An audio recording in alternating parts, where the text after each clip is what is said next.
Stakes are at its highest, and the pressure is at its peak. That's when the mightiest of heroes emerge. In Game 1, nobody was better than Jonathan Moses Manalili. The Letran team captain delivered his best performance yet, and in the process, has led the Squires to within a game away from a second straight title. Manalili for the record! There it is!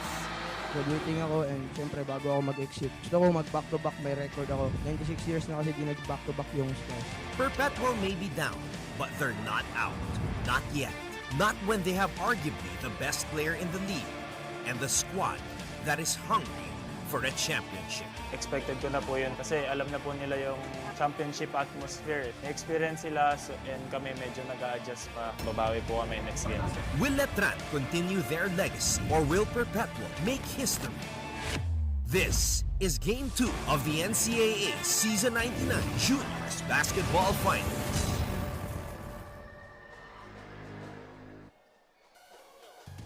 We are once again saying hello from the Phil Oil Eco Oil Center dito sa lungsod ng San Juan para sa pagpapatuloy ng finals ng NCAA Season 99 Juniors Basketball Tournament as the Perpetualites coming all the way from Las Piñas are hoping for their squad to extend the series and keep their championship aspirations alive as they take on the defending champions, the Letran Squires. This is the situation.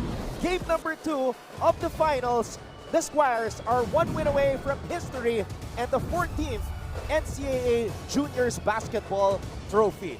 We are saying hello to everybody, lahat ng mga kapusong nanonood ngayon via GTV and all over the world via social media on gmanetwork.com and the NCAA Philippines website. That's on YouTube and Facebook.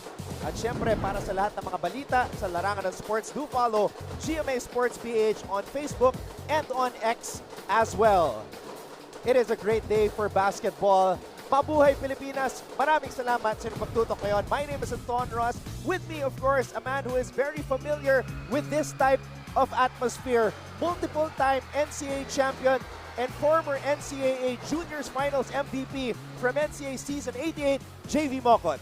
Nice to be back, Anton. Nice to be working with you. Siyempre, everybody's here. The supporters, the fans, the students are here to support their team. Siyempre, napakainit na Game 1. Siyempre, expect pa natin na mas mainit itong Game 2 Finals. And of course, to help us out at courtside, makakasama din natin Christine San Agustin. She will be reporting for the defending champions, the Letran Squires. And over on the other side, reporting for the Perpetual Junior Altas, we have Julia Ong. We'll get to the girls in just a bit. But JV, alam mo naman, yung ganitong klaseng sitwasyon, Perpetual, #1 squad, but they are the ones with their backs against the wall in a do-or-die situation on this Wednesday. Tsaka feel na feel sa Game 1 na feel natin yung pressure na nararamdaman itong Perpetualites. Difference naman between them, itong Squires talagang they were composed the whole game and they were really the bully in Game 1. Experience, as they say, is the best teacher. Yun ang dala nitong kupunan ni Coach Allen Ricardo as they did not look like the underdog at all despite entering this series as the #2 seed. But for the Perpetualites, the good news is hindi pa tapos ang serye. Yep. They still have an opportunity to force a deciding game #3. And with 3 players in the Mythical 5, JV, they have a lot of confidence. For sure, definitely. Especially you got the #1 seed in this tournament right here. Doon pa lang, it proves a lot na you got a lot of things going for you. You have a lot of potential. That's why you were #1. And then yung Game 1 na yun, kalimutan na yun. Short-term memory for them.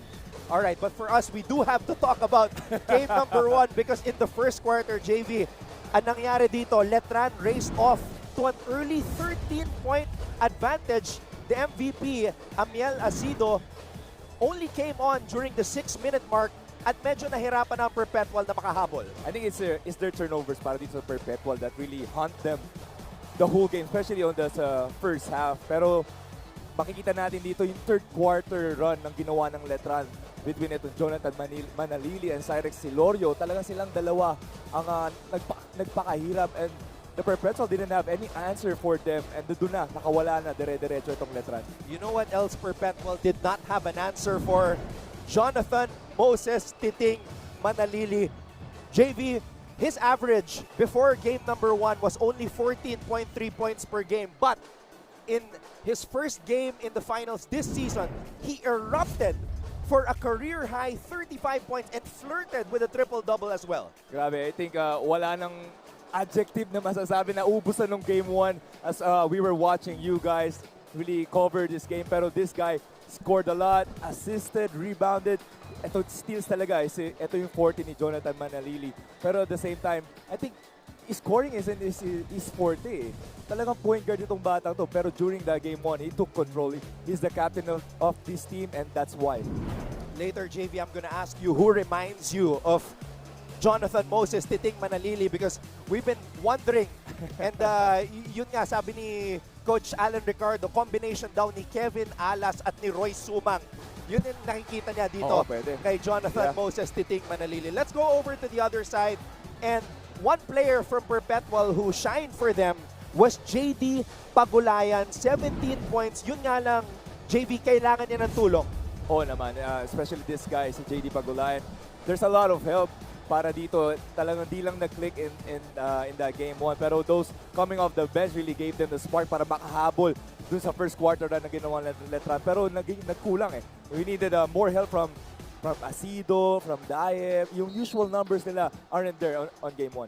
JV, when we watch the seniors finals, we know that the series is not over after game number 1. Yeah. San Beda was able to win game number 2 and game number 3. Anong kailangan gawin ng Perpetual Junior Altas to turn this series around and win the championship? Just really fight back. Itong ginagawa ng Letran, just really bullying them from the get-go, from the rebound, from the jump ball. Talagang pinabangga sila. So expect that from the start and be the bully in this game. Earlier, I talked to Coach Jock Cleopas of Perpetual, asking him how the preparations went for his team coming into this game. He said it went well. He was very calm, and he said he has fire in his heart. He believes in his players and that they will respond today. That's really good. I really know Coach Job. He has been my coach during my San Beda days. So kilala ko to na he would never give up. Especially itong nakuha niya yung head coaching job and they're here in the finals. And over on the other side, Coach Alan Ricardo, he knows what it takes to win a championship. He was the man who led Letran, the Squires, to the championship last year. And today, it's all about taking care of business and helping the likes of Jonathan Manalili to graduate as a champion. Yun yung best feeling as a player and as a coach. Oo naman, yun yung mga reward mo for your seniors, especially whoever is in your team. At the same time, ito during halftime in game 1, si Coach Allen said, gising tayo. And yun yung ginawa, nag-respond itong Letran Squires. Letran has a total of 7 graduating players, including Manalili, Diamante, Navarro, Baliling, Gazingan, De Leon, and Goles. So there's a lot of motivation, JV, for this team to bring home the championship today here in game number 2. And when we come back, we shall have tip-off. This is the NCAA Season 99 Juniors Basketball Finals as we witness our new heroes of the game.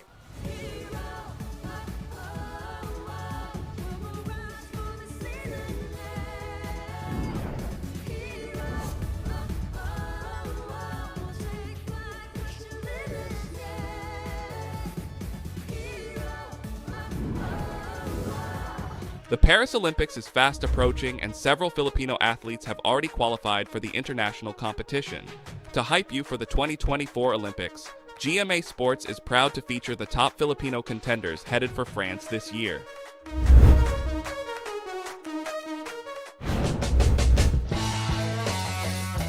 First up is Asia's best pole vaulter EJ Obiena. Currently ranked second in the world in the men's pole vault event, he booked his ticket to the Paris Games last July after meeting the entry standard of 5.82 meters in the Bauhaus Galan leg of the Diamond League in Stockholm, Sweden. This will be his second consecutive stint in the Olympics.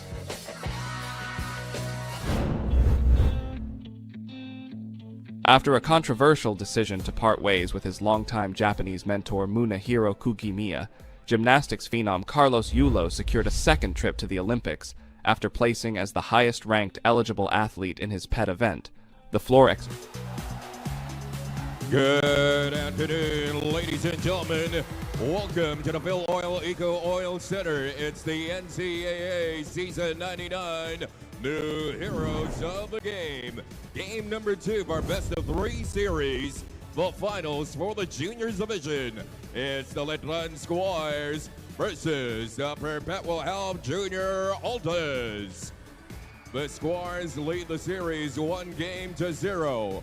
Let's meet our starters. Make some noise for your defending champions, the Letran Squires. At guard number 19, 30 Goles. The other guard number 10, Alvin Villanueva. At center number 6, Basti Reyes.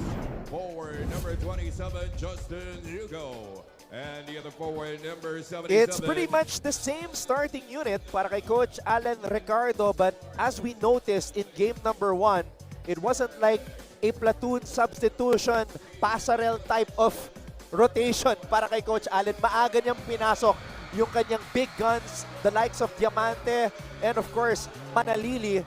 But let's see kung gaano tatagal itong starting unit niya here in game number 2 for Perpetual. I'm very interested to see kung sino ang papakawalan ni Coach Job Cleopas, and he's still bringing Amiel Asido off the bench. JV, your thoughts on this strategy? I guess yun yung feel ni Coach Job at the same time. I think Amiel Asido wants to get off the bench para to get that, kasi matchup eh. It's matchup between them and the Letran Squires. Jonathan Manilili, George Amante coming off the bench. So it's a good matchup for them.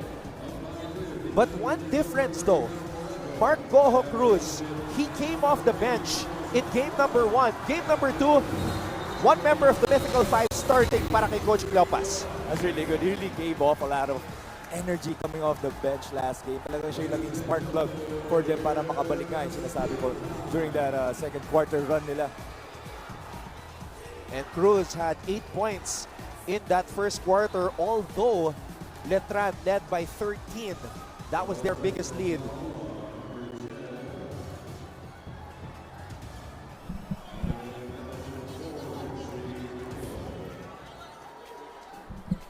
Wow, JV, very interesting development here. Hindi pa nagja-jump ball. Tinawagan na ng technical foul for taunting itong si Ion at si Villanueva. What is going on? So check that, on a 10-minute mark here in our first quarter. May technical foul na. I don't know if the refs heard what they were saying. It's so loud in here. And we are officially underway as Mark Goho Cruz has the basketball. The Junior Altas have the first possession and foul away from the ball. As you can see here, itong mga officials natin, they're mixing up kung anong nangyayari. I think they watched the game, itong game 1. They mixed up itong tawag nila early in this game. Masyadong, kasi makapal yung tawagan ng game 1. And that is another, wait a minute, dalawang beses sumenyas ng technical, JV. What does that mean? I saw 2 technicals. Oh man. And it looks like it's on Goles. Yeah, double technical. So it's 30 Goles and Mark Goho Cruz. Goho Cruz has to be careful because one more technical will mean an ejection and a suspension in game 3. And that's big for them para di sa Perpetual. Pero as we can see here, talagang itong mga officials natin, they're really onto the players, this player game, nothing extracurricular. Goho Cruz, first shot is up and in to the delight of the Perpetual crowd. And the same thing that happened during game 1, si Pagulayan started the game with 3-point shot. Let's see how the Squires will respond. Wow, you gotta love the intensity to start the game. Because the energy talaga nitong Perpetual Lights, very different from game 1. And I would say they have the advantage with regards to the crowd. I would say 60% of the people here are Perpetualites, although jam-packed din yung Letran side, and they are a rowdy bunch as well.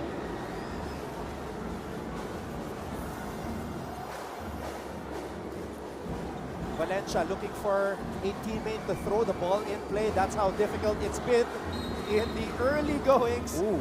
And another whistle blown.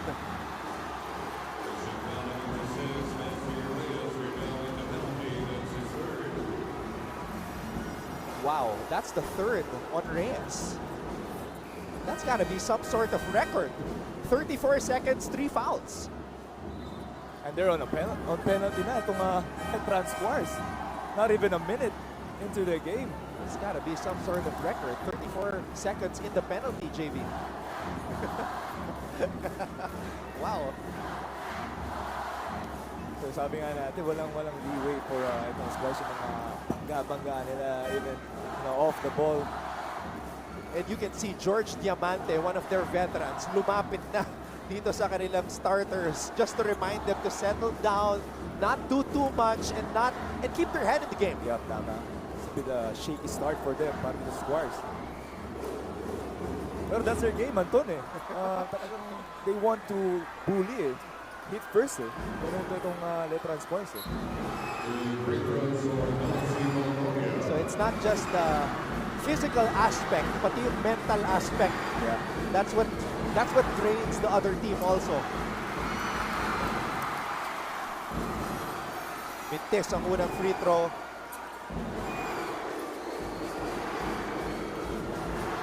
You gotta love the atmosphere right now. And it's an offensive rebound after those two misses from the free throw line by Valoria. Goho Cruz. Goho Cruz pulls up for 3. That's off.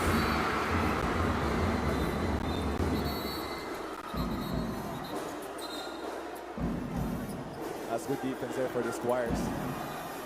Shot clock violation for the Perpetualites.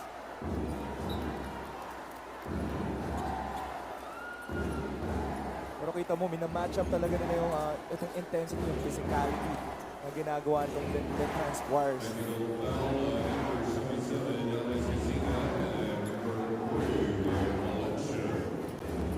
How many technical fouls are there already? I'm counting 4. So ngayon naman, si Gazingan of Letran, tinawagan ng technical foul. That's definitely a record, Anton. And another whistle is blown even before the receiver caught the basketball.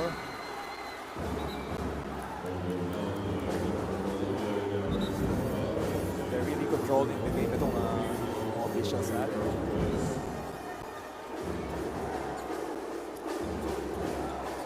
All right. You know, Letran is known as a very disciplined team, and to tell us more about the discipline and the way Coach Allen keeps his players grounded, let's hear from Christine San Agustin. The journey to defending the championship ends here. That is what Coach Alan Ricardo claimed earlier, because for him, they are not planning to extend this game any further and would rather go straight to claiming that back-to-back title. Anton and JV, alam nyo rin ba na bilang parte ng matindihang training ng Letran Squires, 3 months and counting ng bawal ang paggamit ng cellphone, sometimes even outside the court. Para sa team, isa daw to sa pinakamahirap na parte ng training, and at the same time, ang pinaka-epektibong paraan para mapanatili ang disiplina sa koponan. Sa ganitong paraan daw kasi nila naiiwasan ang distractions, pressure, at unnecessary noise mula sa social media na maaaring makaapekto sa kanilang performance. Ang tanong, mag-pay off na nga ba ang lahat ng sakripisyo ng koponan after this game? Well, they are certainly hoping so. But for now, balik sa inyo. JV, you know all about sacrificing for the greater good and that singular goal of a team. Oo, pero grabe yan, Anton. 3 months and counting, walang phone. Ano yung walang phone, walang social media. Diba? Hirap mo, lalo na for young kids na really into social media. Pero you gotta love it, yung sakripisyo as a team. Yun talaga nakikilala yung selflessness nila. Goho Cruz, a second triple. He is going insane here in the first quarter, and he's got to be careful, JV, kasi tinawagan na siya ng technical foul. He continues to talk to Villanueva. And Gazingan flexing on the D after that fast break finish. Missing badly there, though, on that shot was Valencia. Goles. Goles looking for a friend. Pinasa sa labas. Gazingan for 3. Big rebound by Borja. Great stops here by sa Perpetualize, really picking up. Itong defense nila, sobrang different from the game 1 start. Goho Cruz. Not that time. But he's got the green light. Villanueva draws a foul. That's good attack there by Villanueva. Back in 3 Perpetualize on that break. All right, let's try to find out from Julia's perspective what happened in game number 1. Punta natin si Julia off. Thank you, Anton. Tila nasapian daw ng rookie jitters ang Perpetual Junior Altas sa Game 1 dahil alam nila na hindi sila ganon maglaro. For team captain and MVP, Amiel Acido, kompleto naman daw sila sa preparasyon. Pero bakit ganon? Tila nagkulang sila sa energy and focus. Kontra experience and intact Letran Squires, aminadong dehado sila dito sa finals. Pero faith, hope, and trust in their system, and especially with each other, ang magdadala upang matabla nila ang serye na ito. Composure and back to basic naman ang paalala ni Coach Job Cleopas sa kanila. Anton and JV, the Junior Altas, are ready to create a better story today, for they are very hungry for redemption. All for now, balik sa inyo. I think that's a good mindset. First, you have to accept what happened. And yun nga yung unang tinanggap nitong Perpetual na nagulat sila in game 1. Also, you need to know before you solve a problem. You need to know the problem first. Pero they were, accountable sa nangyari ng game 1. Meanwhile, with the strong 5, so to speak, of Coach Alan Ricardo, we're seeing a change in the dynamics of the game. Nasa loob na yung big guns ng Letran Squires. At the same time, pinasok na rin itong matchup ni Coach Job with Amiel Acido, Pagulayan. Really matching up sa energy at saka yung height nitong Squires. And that's an offensive foul on Ayon. As Paliling, one of the smartest players on the Letran Squires, hits the deck to draw that foul.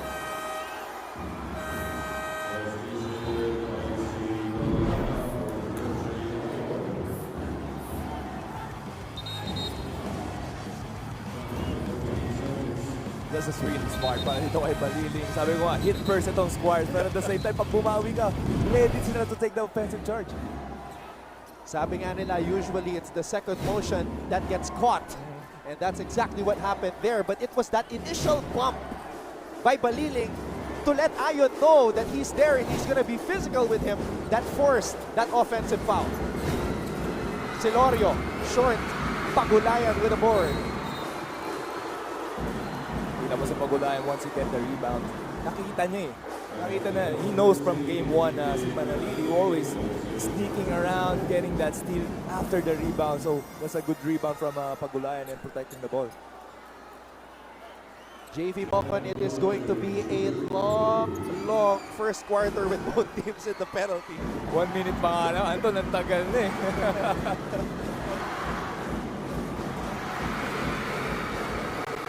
JD Pagulayan. Good news for Perpetual fans dahil maraming graduate dito, but Pagulayan is actually going to stay. Wow. He still has a year of eligibility in high school. Pero kala mo parang college ready na to si Pagulayan, the way he plays it. He can shoot it, he can get to the rim. Baliling gets the ball from Manalili. Cyrek Silorio. Diamante working against Acido.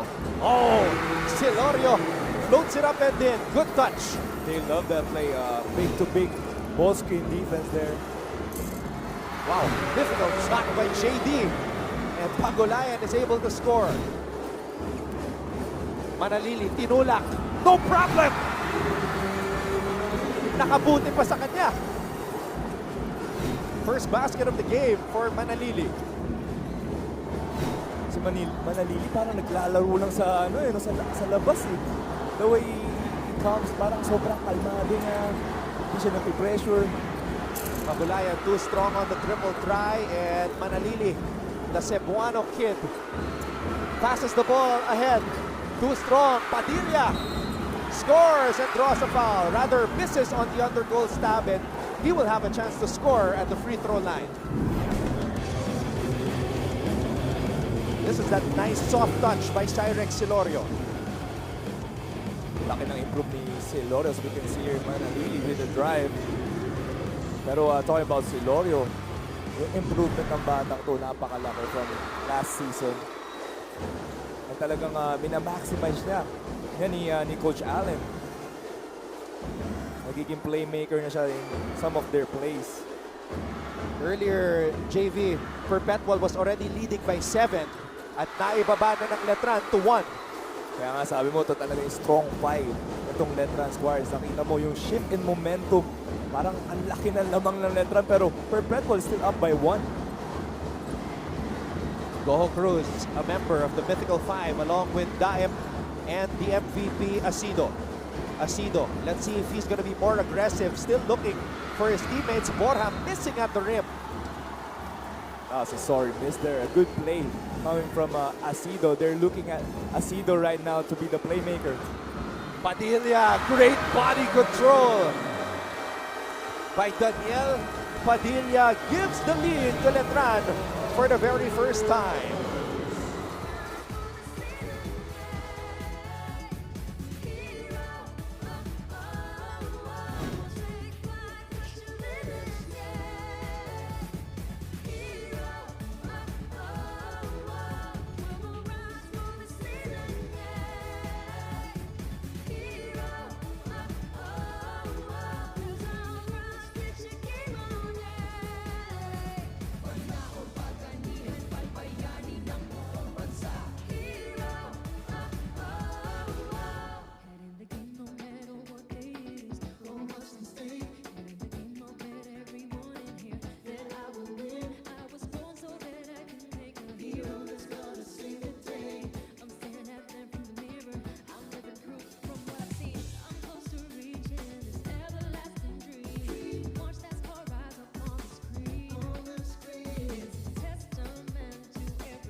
We just need to regroup lang.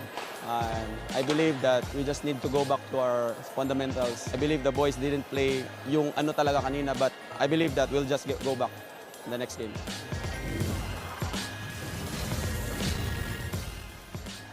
Born in Cebu, Lapu-Lapu, Lahug, Ponce Capital Site. That is Coach Joff Cleopas.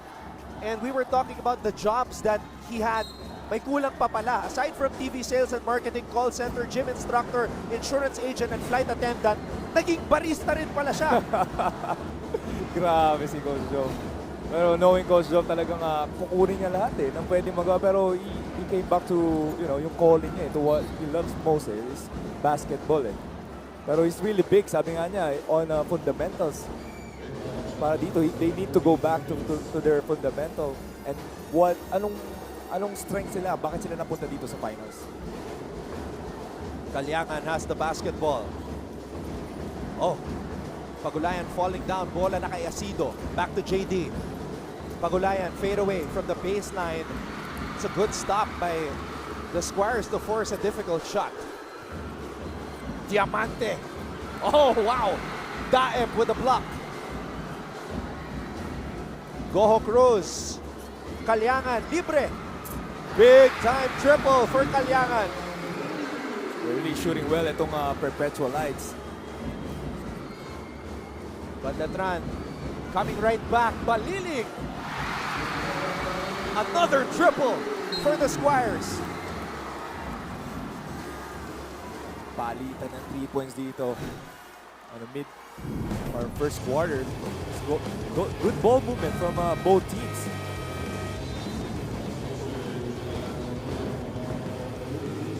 Extra pass, freeing up Baliling. Kanina pa nagbabanggaan itong dalawang to. Kalyangan, both players just hit threes. Kalyangan bumping Baliling. You're gonna love it. It's finals, game 2. Everything on the line for Alisa Perpetual. Oh, Manalili missing on the first free throw.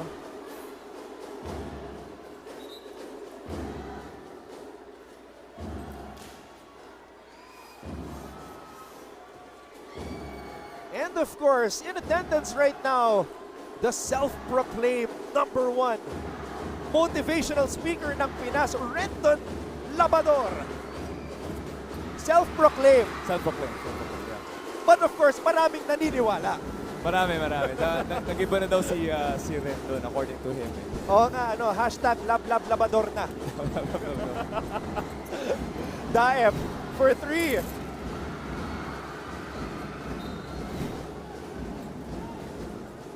I think Perpetual needs to run plays that involves into si Asido to get him going to start off this game. Letran winning the rebounding battle 9-4. Si Pagulayan nakatao dito kay Manalili. Oh, nice pass. Good cut. Yun nga lang. Di na finish ni Senorio.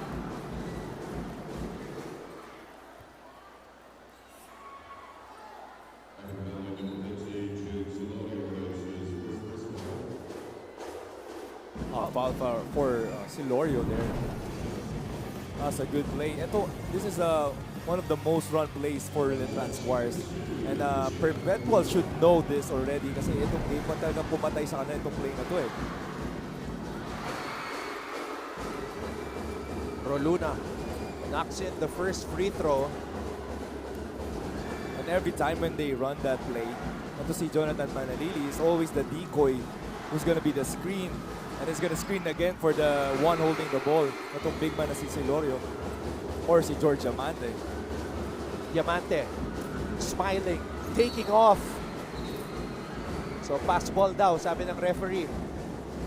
But doesn't matter because nasa penalty na sila. That's gonna be 2 free throws for George Diamante. He's just enjoying himself to see George. Once he got the ball there on the backboard. And natin dito si Coach Olsen Racela watching the game, supporting his Perpetual. Yep, new head coach of the Perpetual Altas, Coach Olsen Racela. And definitely a big mentor for Coach Job.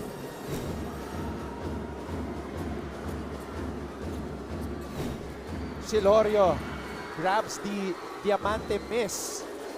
And Letran continuing to dominate the glass. Manalili. Oh, that's good defense by Roluna. You can see mas humigpit yung depensa dito kay Manalili as we see JB Bajo. JB Bajo, one of the King Lions para sa San Beda Red Lions, watching this game, supporting the NCAA. For sure may mga Cebuano dyan na sinusuportahan niya. You know, I was talking to Coach Jock Cleopas and napakaganda na naikwento niya sa akin. And it's a bittersweet feeling daw kasi when Jonathan Moses Manalili was 10 years old, his coach was Coach Jock Cleopas, as we see, the former Letran Knights, Jeric Balanza, K-Rax Kevin Racal. So ngayon, magkalaban sila, si Coach Jock tsaka si Manalili. Pero for sure, masaya si Coach Job for him.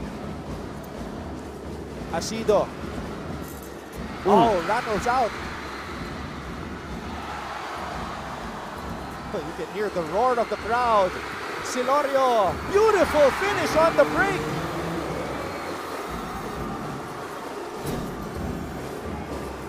These Squires. Oh, wow, oh! Asido close. The wide open layup. And Manalili loses control of the basketball. Kalyangan, blocked by Diamante. It's still Perpetual basketball. And it's back to Letran. And Diamante is smiling. Inside pass. Padilla from the free throw line. No, Asido with the rebound. Grabe itong Letran Squires. And a steal! A turnover for Perpetual Lights. And finally, the ball falls through the net. But the work does not stop yet. Asido, dalawang isip nun si Asido, but Lebron Daep was sure.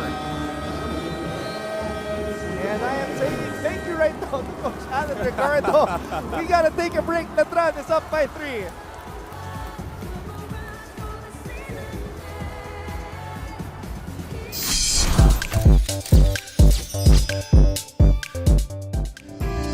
nanalo ng gold medal si Kapuso star Gil Cuerva sa kauna-unahan niyang competition sa sport na Jiu-Jitsu.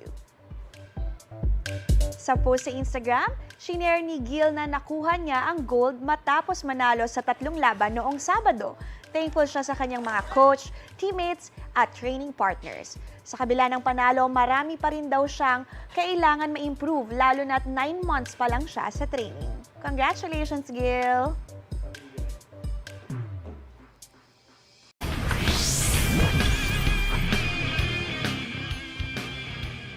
Good news mga kapuso, pasok na ang Pinay boxers na sina Nessie Petesio at Ira Villegas para sa Paris 2024 Olympics.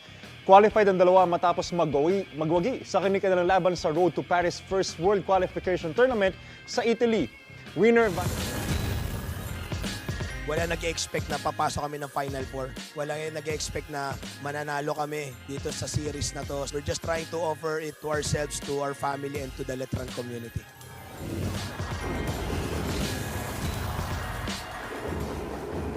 You know what? When you lose a player as talented as Andy Hemao, the expectations go from here to here. It goes down big time. But Coach Alan Ricardo believes that the team can recover. That's what he was trying to instill in his players throughout the season. Na kaya nilang punan yung pagkawala ni Andy Hemao. Definitely, Andy was a big part of this team, but at the same time, the team doesn't revolve around him. Coach Allen built this team as a team talaga, as a unit. So if mawala yung isa, talagang they're ready to fill up that spot.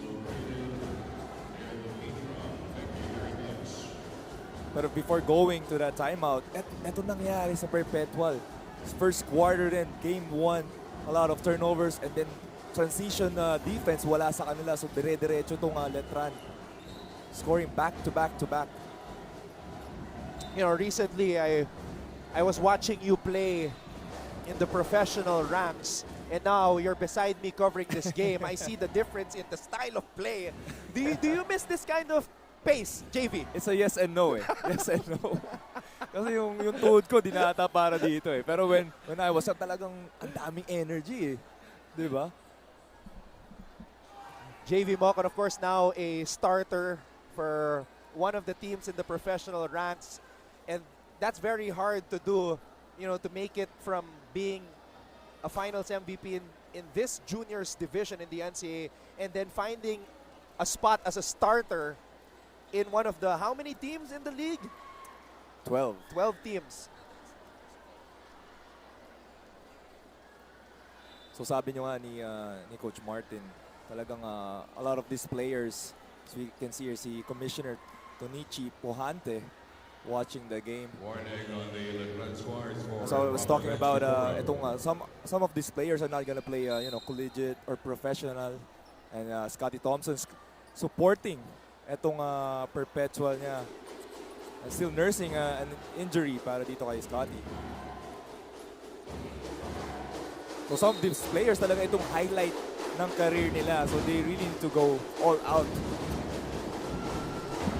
Manalili. Oh, binitbit ang bola! Wow! Jonathan Manalili cruising in there. Pero grabe. At the same time, the one guarding ito si Jonathan Manalili, they need to know he's gonna attack the rim every time. Daep. Was he tripped? Maybe he was. The refs blew their whistle. Let's take a look at this beautiful finish by the big man, Cyrex Silorio. At pagkatapos nun, Moses, lead us to the promised land. It's the parting of the Red Sea for Titing Manalili. That was against for Perpetual on the paint.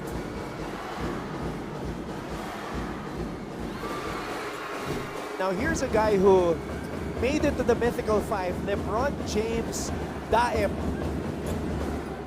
Maganda yung tandem nila ni Amiel Asido. Daep is 6'5", Asido is 6'4", but they work so well together. Si Daep parang siya yung utility guy eh. Gets all those rebounds, all those drop passes. Doesn't care if makuha niya yung bola on any play. And for you to make it to the Mythical Five when as we see this move by Diamante. Wow. And he's just enjoying himself. He's been smiling all throughout the game. He's got that swag, that smirk, and we can see it right here. Look at that, he's smiling. Oozing with confidence. That was si George Diamante. Plays the same way as Jonathan Manalili. So going back to what I was saying about Daep as Diamante hits that bonus free throw, napakahirap na once ka lang nag-start, tas nakakuha ka pa ng pwesto sa Mythical 5. That guy, he just started once this season, pero Mythical 5 member yan. And so is Manalili with that finish. Talking about ito si Lebron James Daep. Mataas yung ceiling itong batang to eh. Dahil pa niya pwedeng improve at the same time. Ang dami na niyang dalang pwedeng gawin inside the court. Actually, I'll correct myself. Manalili is not a member of the Mythical 5, and I'm shocked to even say that. Wow. I'm shocked. Pagulayan missing at the rim. Pagulayan, second servings.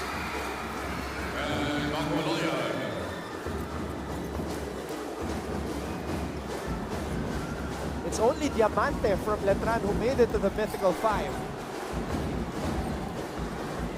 You have 3 players from Perpetual and 1 player from EAC, EJ Castillo. But Manalili wants the championship. Gazingan fading to his left.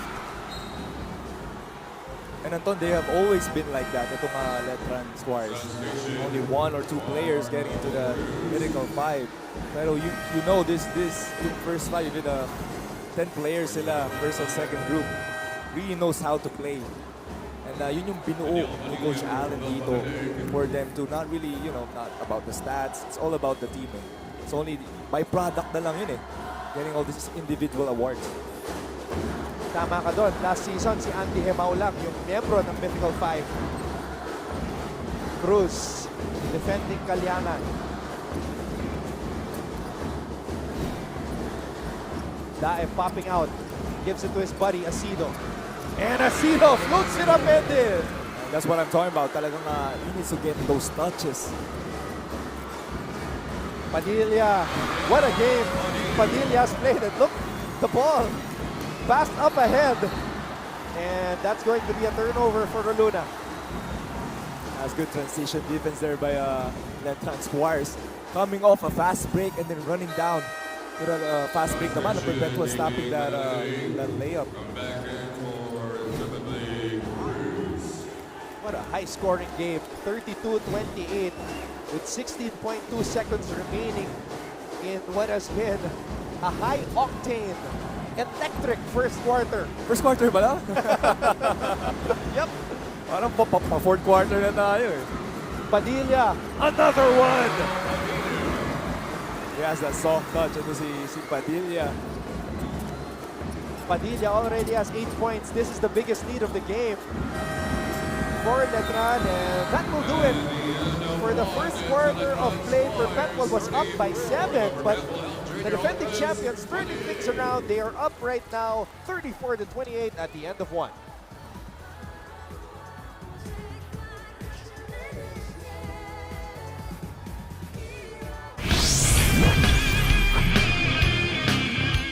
Nag-uwi ng siyam na gintong medalya mula sa 2024 Asian Open School Invitational Swimming Championship sa Bangkok, Thailand, ang isang Pinay swimmer mula sa Tarlac.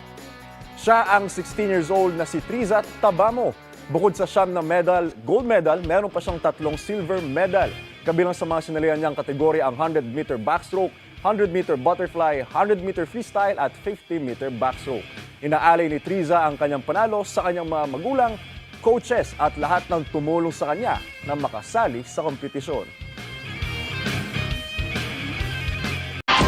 Tuloy-tuloy na ang road to NCAA Season 100. Lalo't nakasalang na ang lahat ng member school sa social media literacy series ng GMA Masterclass.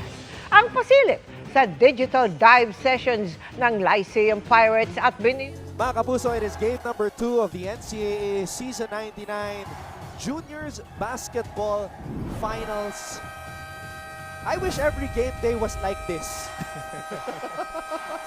Diba? Nakakapagod yun. On second thought. No, I'm kidding. I mean, you just gotta love the atmosphere. Look at the passion of the students coming here para supportan ang kanilang mga schools. Siyempre yung competitiveness itong between these two teams. Talagang mainit na mainit. Again, maraming salamat mga kapuso sa inyong panonood. Anton Ross alongside multiple-time NCAA champion and former Juniors Finals MVP JV Mocon. And of course, at courtside, we've got Christine San Agustin and Julia Om reporting for Letran and Perpetual, respectively.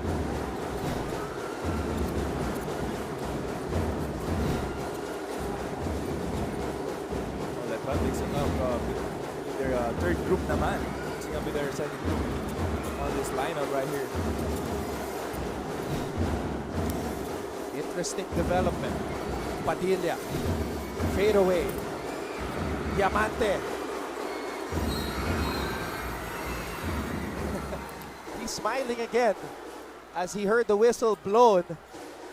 He made that bonus possession happen. Itong si Diamante. Grabe to si George. Super athletic. Lanky. Rebound. You can put the ball down. You know what's funny? His local favorite player is Calvin Abueva, but yung international niya si Luka Doncic. Yan talaga pag mga Gen Z natin. Medyo mix and match na eh. That's a different areas of the spectrum. Calvin Abueva and Luka Doncic.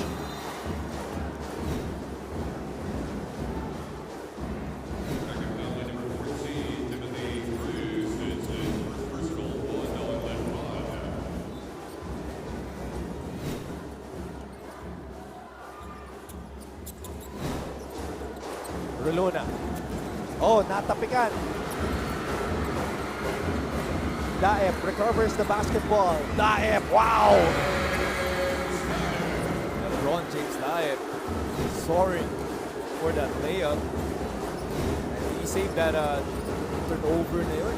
Almost turnover for them. And what was hard was there were two guys soaring with him in white shirts. Another foul drawn by Letran Navarro, who played an excellent game number 1, scoring. Ito, dalawa yung sasabay. That was George Amande, two big men jumping with him. So you see how important the ball fake was. Yeah. And the jab dito kay Navarro. Pero you can see talagang ang hirap bantayan ng bigs na itong Letran eh. So you have Navarro, and then you have Silorio, and then you still have Diamante for that rotation. Navarro completes the three-point play as Cyrex Silorio comes in for him.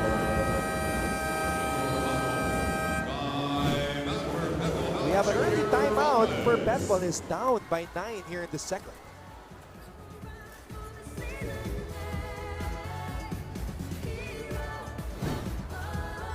Remember when the Philippines won its first Olympic gold medal in 2020?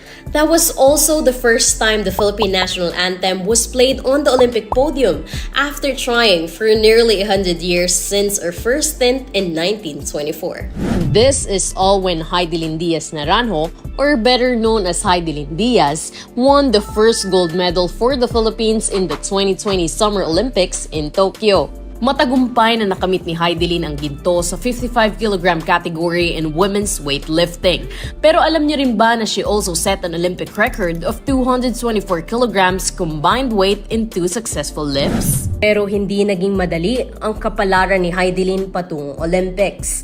Nagmula siya sa simpleng pamumuhay sa Zamboanga City kung saan nahasa rin ang kanyang galing bilang isang weightlifter. She first entered the Olympic scene bilang isang wild card sa beach. At nagbabalik tayo dito sa NCAA Season 99 Juniors Basketball Finals.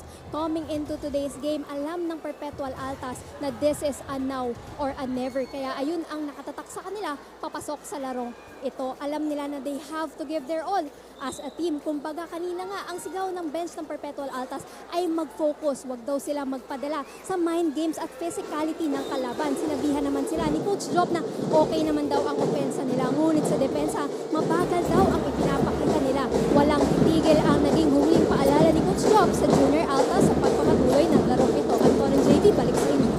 It is indeed now or never for 6 graduating players from Perpetual. Mananlili wants this to be his final lap, a victory lap for the Letran Squires before he moves on to become a knight. Labas pa yung dila ni Jonathan Manalili no, that layup. Pero kita mo talagang nag-hesitate. As we can see there, another turnover. Not into Perpetual. Silorio, floater, too strong. And Diamante tapping it to his head coach, Alan Ricardo. Coach, libre ka na eh. Pinasa mo ba? Ganda ng tapik ni George eh. Binilig niya kaya no. Pero 11 points na lamang ngayon ng Letran. Pero a bit shaky here to start the second quarter. Kaya nag-early timeout si Coach Job. Bali sa Perpetual. Daem on the move. Wow! Daem bullying his way to the basket. He has been the most consistent here by this Perpetual kasi LeBron James Daem. Diamante to Silorio. Wow! They have been killing them inside the paint by this Letran. Pagulayan missing. It's going to be very tough for Perpetual to come back if they can't connect on those open shots. Pero their defense really needs to pick up. No matter how bad is yung offense nila. Yung defense nila will really, makakatulong sa kanila makabalik into this game. Sabi ko nga, yung paint touches ng Letran sobrang dami. So really need to adjust and let them shoot those 3-point shots naman. Diamante trying to get fancy. Pass was too strong and far ahead for Daem. Let's get an update on the Letran side with Christine San Agustin. Anton and JV, isa sa mga reminders ni Coach Alan Ricardo sa Letran Squires during the huddle is to continue with their ability to catch fire when needed, especially that this game against the Junior Altas is far from easy. At ang sabi niya, ipinaparamdam yan sa kanila kaya huwag silang makakampante. With this, Coach Allen reiterated the importance of going back to the foundation of their training regimen, and that is their strong sense of unity and camaraderie. So before going back to the court, Coach Allen challenged them to commit in having mental strategies that are in sync to make sure that their systems will not be violated. Yan muna ang balita mula sa Letran Squires. Balik sa inyo. I think kung merong kumunan na may sistema talaga that's almost unbreakable, yun yung sistema ni Coach Alan Ricardo. Pero during this game, during this run, itong second quarter nila, parang they're not even running anything at all, any plays. They're just playing. Pinakawalan na. They're just enjoying exactly this atmosphere and the experience. Kita mo kung gaano kahirap makuha ng puntos itong Perpetual. Sometimes they don't even know where they're going with their offense. Pero naman kadali ang pinapakita ng Perpetual with their offense. Parang veterano na talaga itong si Diamante. Good footwork there, good patience. George Diamante is smiling. Nahihina pa to eh. Talagang yung mga ganun yung nakasmile. Nakakainis yan eh kapag ikaw yung depensa. Okay, alam naman natin na si Kevin Durant has a very famous free throw routine where he shimmies. I don't know if you can call what Diaz is doing a shimmy. Nakita natin to sa Game 1. Ano masasabi mo dito, JV? Kasi kakaiba tong free throw routine ni Diaz eh. Tingnan mo. Tingnan natin. Pero to each to their own eh.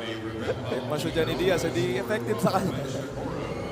Well, Diaz is actually 71.4% free throw shooter. Ayan, that's definitely Kevin Durant. Wearing Jamoran shoes.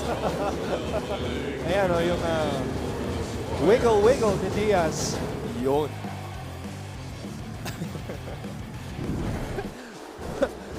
I don't know know if like he has a shooting coach who advised him or like told him na baka makagulo yan sa shooting motion mo, sa form mo. But it works for him. He's been doing it the whole season. If it works, it works. Silorio titira mula sa labas. Dive with the board.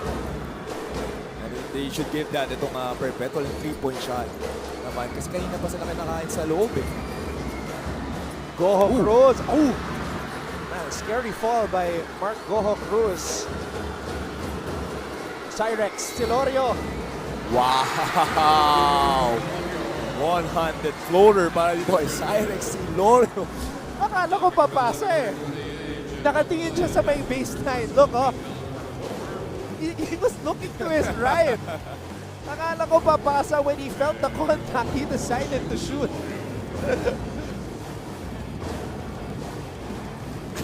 What a player. Oh, wait a minute. Wait a minute. I don't think that's allowed inside here.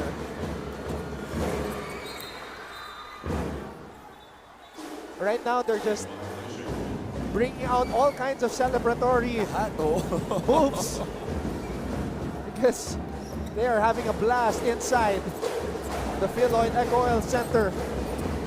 Biggest lead of the game for the Squires.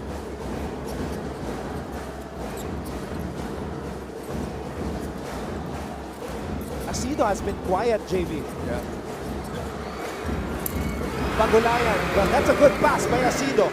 Finding JD Pagulayan. Oh, dive with a rejection, but was it goaltending? Yes, goaltending. I was gonna say that was a good shot para makabalik dito sa game by ito, hindi Pagulayan, 3-point shot. Tapos tumakbo agad into si Balili. 2 points. Yeah, that was a clear goaltending.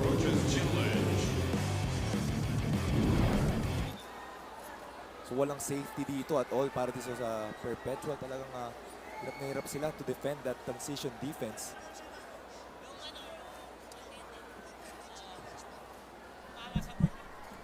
So we have our first coach's challenge. And they're challenging the goaltend, JV, but we clearly saw that unang tumama yung bola sa board. Yeah. Challenge is unsuccessful. Other than the challenge, I think Coach Joff just wants a timeout din eh. Get his team going again. Someone, just anyone from this 5 needs to start that energy para makabalik sa game na to. Kasi kita mo naman yung body language nila parang bagsak na. And it's only the second quarter. So may loophole pala. Pwede maging extra timeout yung coach's challenge. Or patigil na momentum. Diaz throws it out. Pagulayan. And Navarro comes up with the board. Manalili has it. Manalili could not finish with the left hand. Goho Cruz has it. Goho Cruz. Oh! Misread there. That's a turnover. They're in their heads eh. Itong Letran Squires.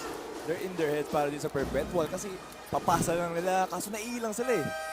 Kasi nandyan lagi yung agaw or tapik na ginagawa itong Letran Squires that plays in their heads.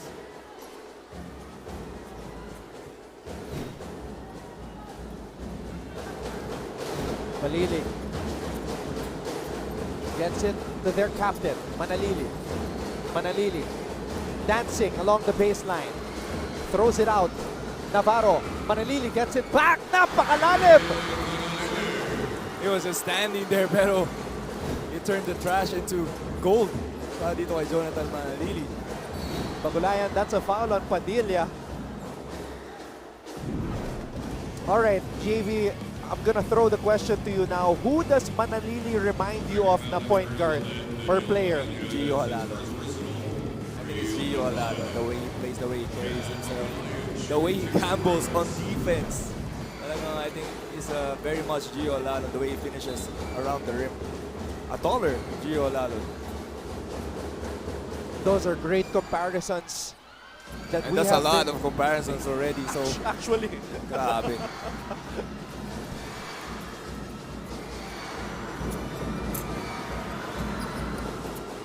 51-36. 15-point advantage for the Squires. Make that 18. Biggest lead in the series.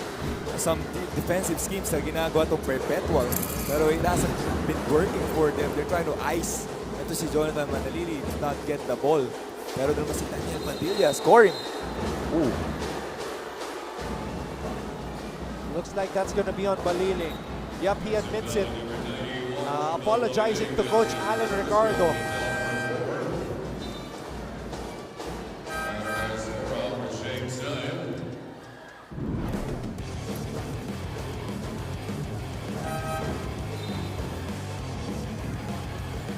Ito yung tira ni Daniel Padilla on the corner. That was a good pass by Silorio.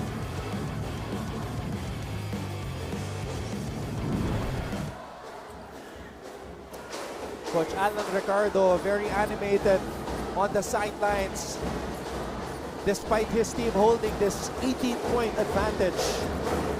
Go Cruz for 3, too strong. Pagulayan out-hustling Baliling.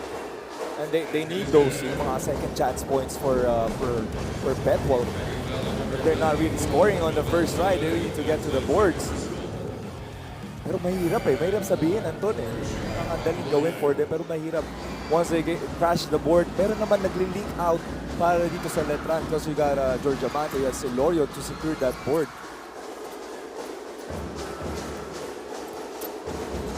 Manalili.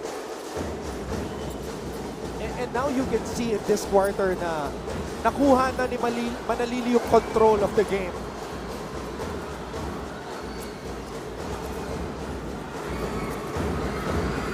Asido. Lead pass to Goho Cruz.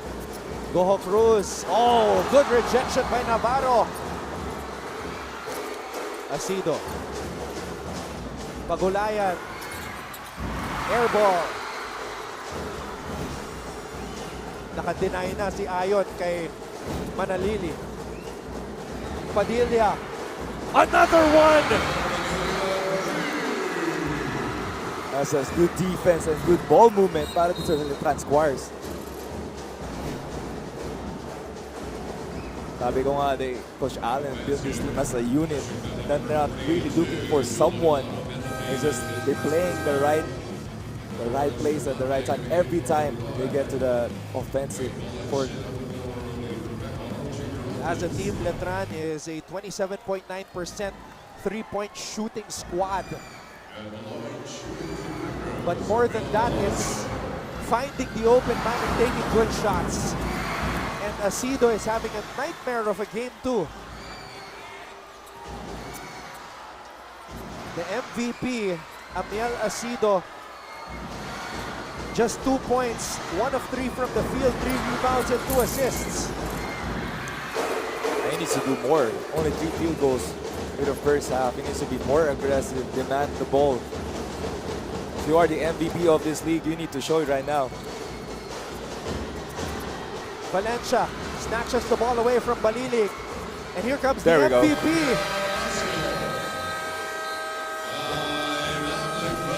And now, Coach Alan Ricardo calls a timeout.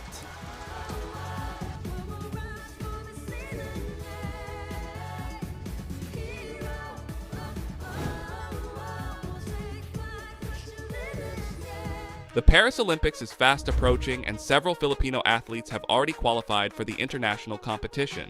To hype you for the 2024 Olympics, GMA Sports is proud to feature the top Filipino contenders headed for France this year.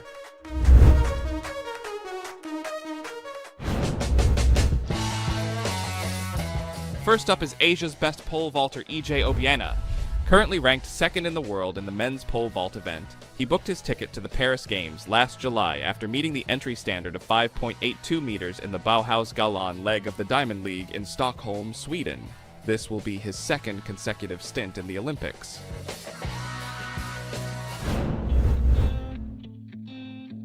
After a controversial decision to part ways with his longtime Japanese mentor Munehiro Kugimiya, gymnastics phenom Carlos Yulos. So we have 2 volleyballs Kat Santos, co-captain of San Sebastian, and Dodi Batindaan, the new team captain of the Arellano Lady Chiefs, will have a chance to speak with them at the half. NCAA Volleyball happening April 7, 2024. Yan. JV Mocon was part of our broadcast team also, covering volleyball as well. Oo naman. Alam mo, all around tayo. Para tayo si Coach Jock Cleobas eh.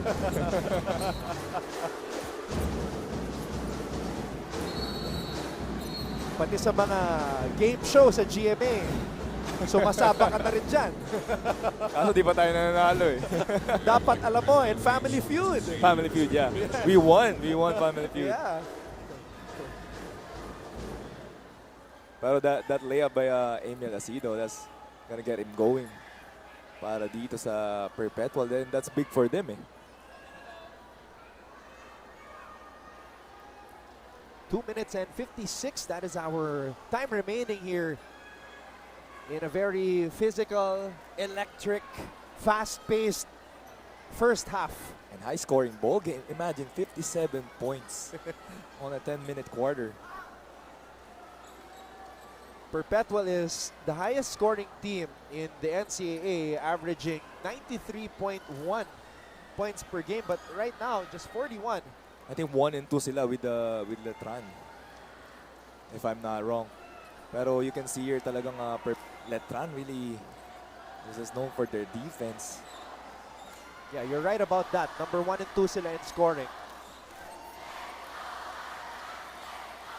And this is the amazing crowd that we have on this Wednesday.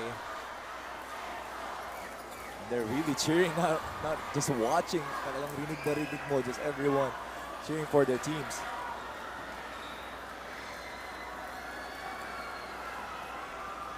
And what's amazing was, sobrang bihira, di ba, na magkaroon tayo ng morning game.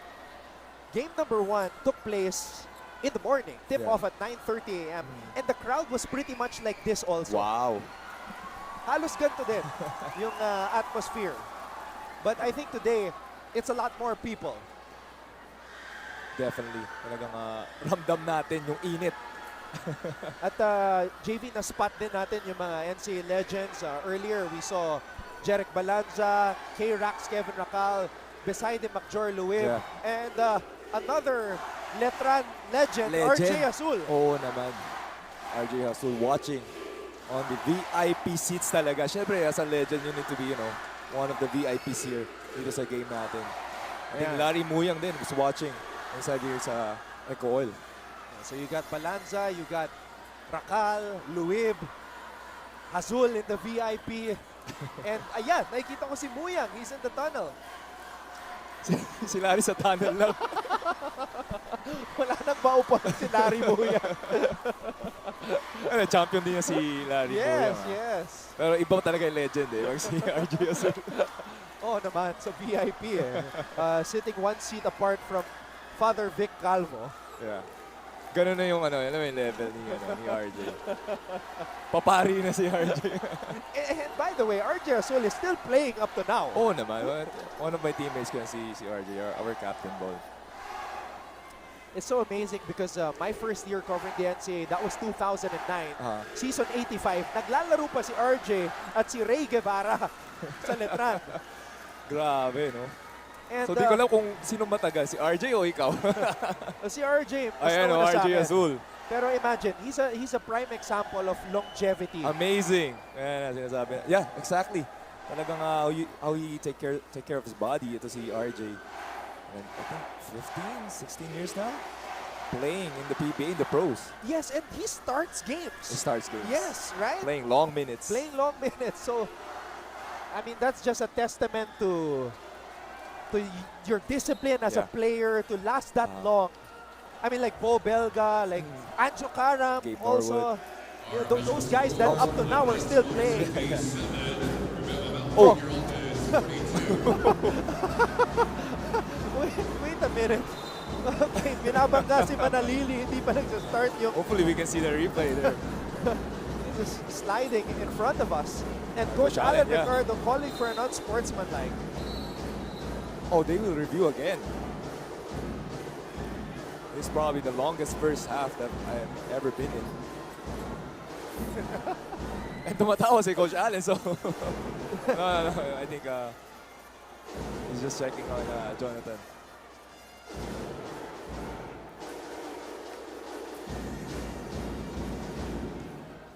Sabi nga natin, it's not just a physical game, it's a mental game as well. Yeah. And it's important to keep your head cool despite all the antics that are happening.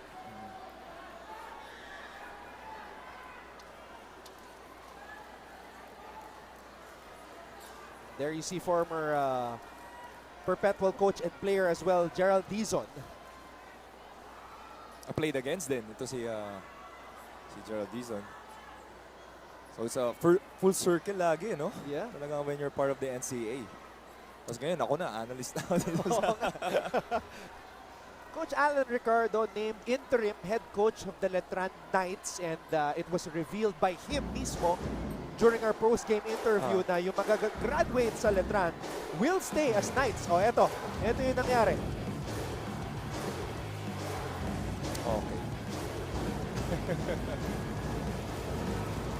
Bit of acting job there by Manalili.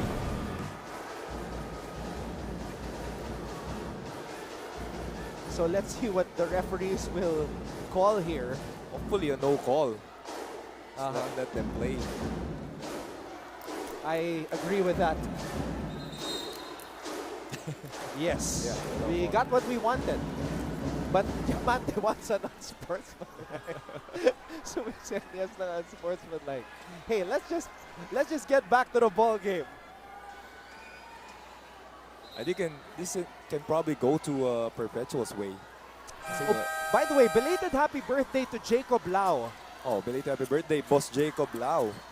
Youngest team manager in the professional ranks, Jacob Lau.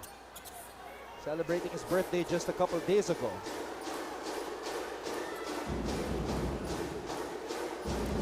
Look at this inbound by the Letran.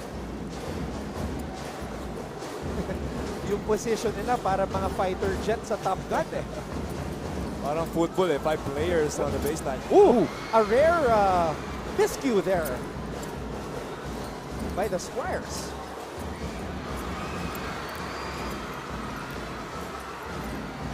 Wow. Wow. Oh, free ball. Asido. Oh, missing. Missing again. It's a Royal Rumble for the basketball.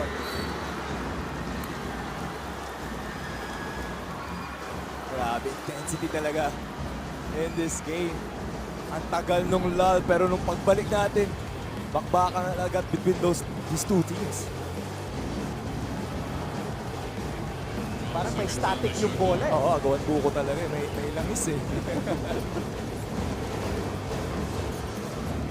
Asido against Diamante. Double team comes.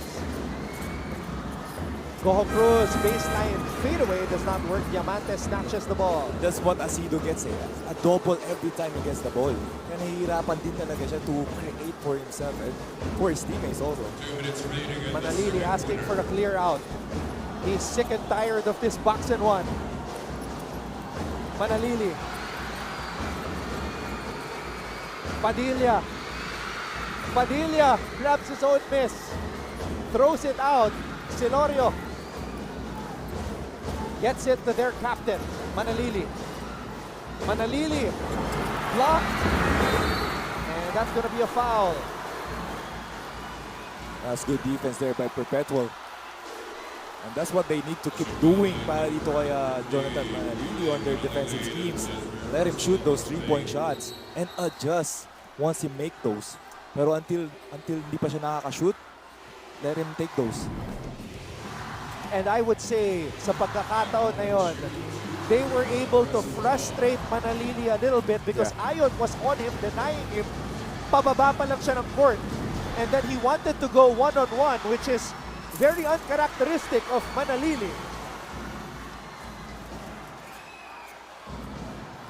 So what you were saying earlier, JV, was it has to start with the defense of Perpetual. Yes, exactly. Masasabi ko, they were successful on that last sequence. Oo, tama yun. And no less than Jonathan Manalili. Na-stop nila dun. That's good for them. So the assignment is with Ion, doing a good job on Manalili. But the others are stepping up, just like Padilla. Valencia, big time basket, much needed for Perpetual. Kung mataas percentage talaga ng Perpetual when it comes to three-point shooting. So they need to shoot those more. Pero Padilla is really playing well in this first half. Yeah, he's leading everybody in scoring with 14. Oh, it's the familiar play for Manalili, receiving it from the elbow. And he loses control. 3-on-1 fast break. Goho Cruz with the finish. Sinasabi natin na yung defense talaga ng Perpetual is really picking up here in this second quarter. Silorio, one-on-one. Oh, stepping on the baseline. It's a big possession here for the Perpetual. Last shot to bring down the lead to single digit. Manalili and Coach Alan Ricardo talking. Manalili saying, akin, akin. Ion. Ion to Asido. This could be big. Oh, missing. Offensive rebound for the Junior Altas is Borja. Hook shot is good. And the last shot is with Manalili. Manalili for three. And that will do it for the first half. The Letran Squires were leading by as many as 18, but Perpetual able to cut it down to half. 59-50 is our official tally here in game number 2 of the finals. It is halftime between Letran and Perpetual.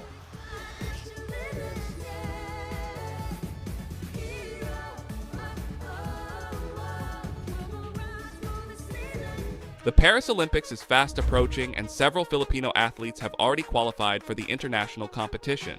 To hype you for the 2024 Olympics, GMA Sports is proud to feature the top Filipino contenders headed for France this year.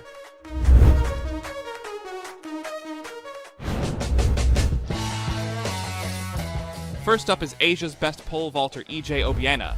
Currently ranked second in the world in the men's pole vault event, he booked his ticket to the Paris Games last July after meeting the entry standard of 5.82 meters in the Bauhaus Galan leg of the Diamond League in Stockholm, Sweden. This will be his second consecutive stint in the Olympics.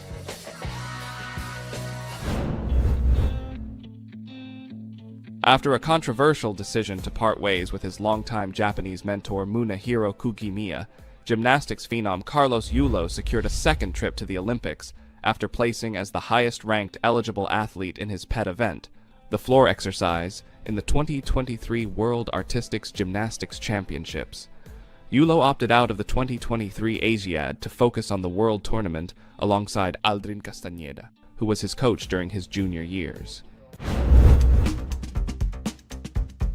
A fellow gymnast, 20-year-old Alea Finnegan, booked her first Olympics appearance for the Philippines after placing 32nd in the women's all-around event in the World Gymnastics Championships. The Philippines is the second country she has ever represented. Back when she was a part of the U.S. team, she belonged to the squad that won the women's team crown in the 2019 Pan American Games. Lastly, boxer Yumir Marshall is set for another trip back to the Olympics. After knocking out Syrian opponent Aman Gosun in the semis of the men's 80-kilogram division. Her story will be made.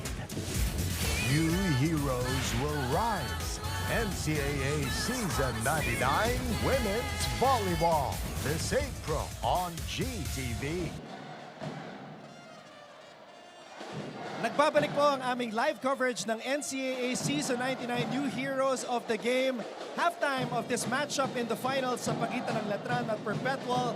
My name is Anton Ross, and standing with me on the hard court, two volleyballs who are getting ready to show their skills sa darating na NCAA Volleyball Tournament sa April 7. Kat Santos ng San Sebastian at Dodi Batindaan, bagong team captain ng Arellano. Girls, maraming salamat for coming here. Batiin nyo naman lahat ng mga nanonood. Hello po sa mga nanonood dyan.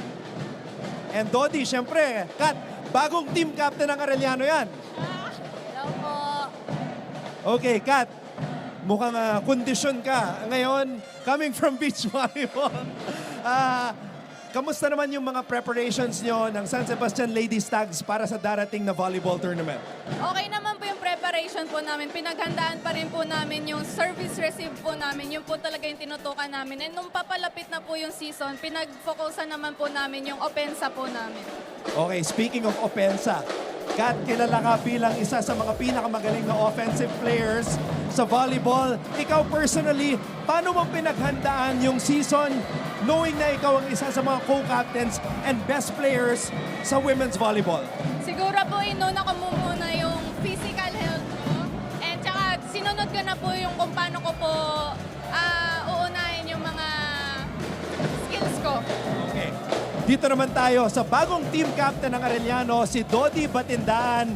Ano ang feeling na sinabihan ka ni Coach na ikaw na ang bagong team captain ng Arellano?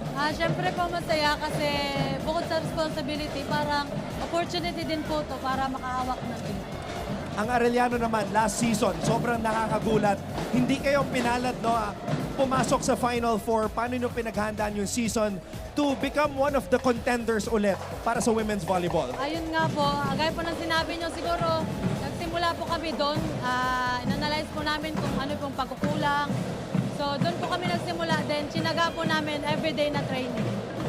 Okay, Dodi, Kat, since sobrang excited na kaming lahat para sa volleyball season, imbitahan nyo naman lahat ng mga nanonood ngayon na suportahan kayo sa darating na April 7.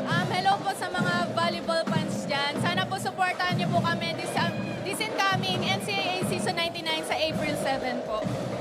Hello po sa mga taga-support po natin.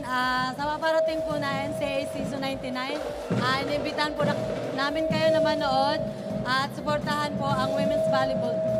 Alright, ayan po, Kat Santos ng San Sebastian at syempre, Dodi Batindaan, new team captain ng Arellano University. April 7 na po, Women's Volleyball Tournament ng NCAA Season 99. Magbabalik po kami para sa pagpapatuloy ng ating live coverage ng Juniors Basketball Finals dito sa NCAA Season 99.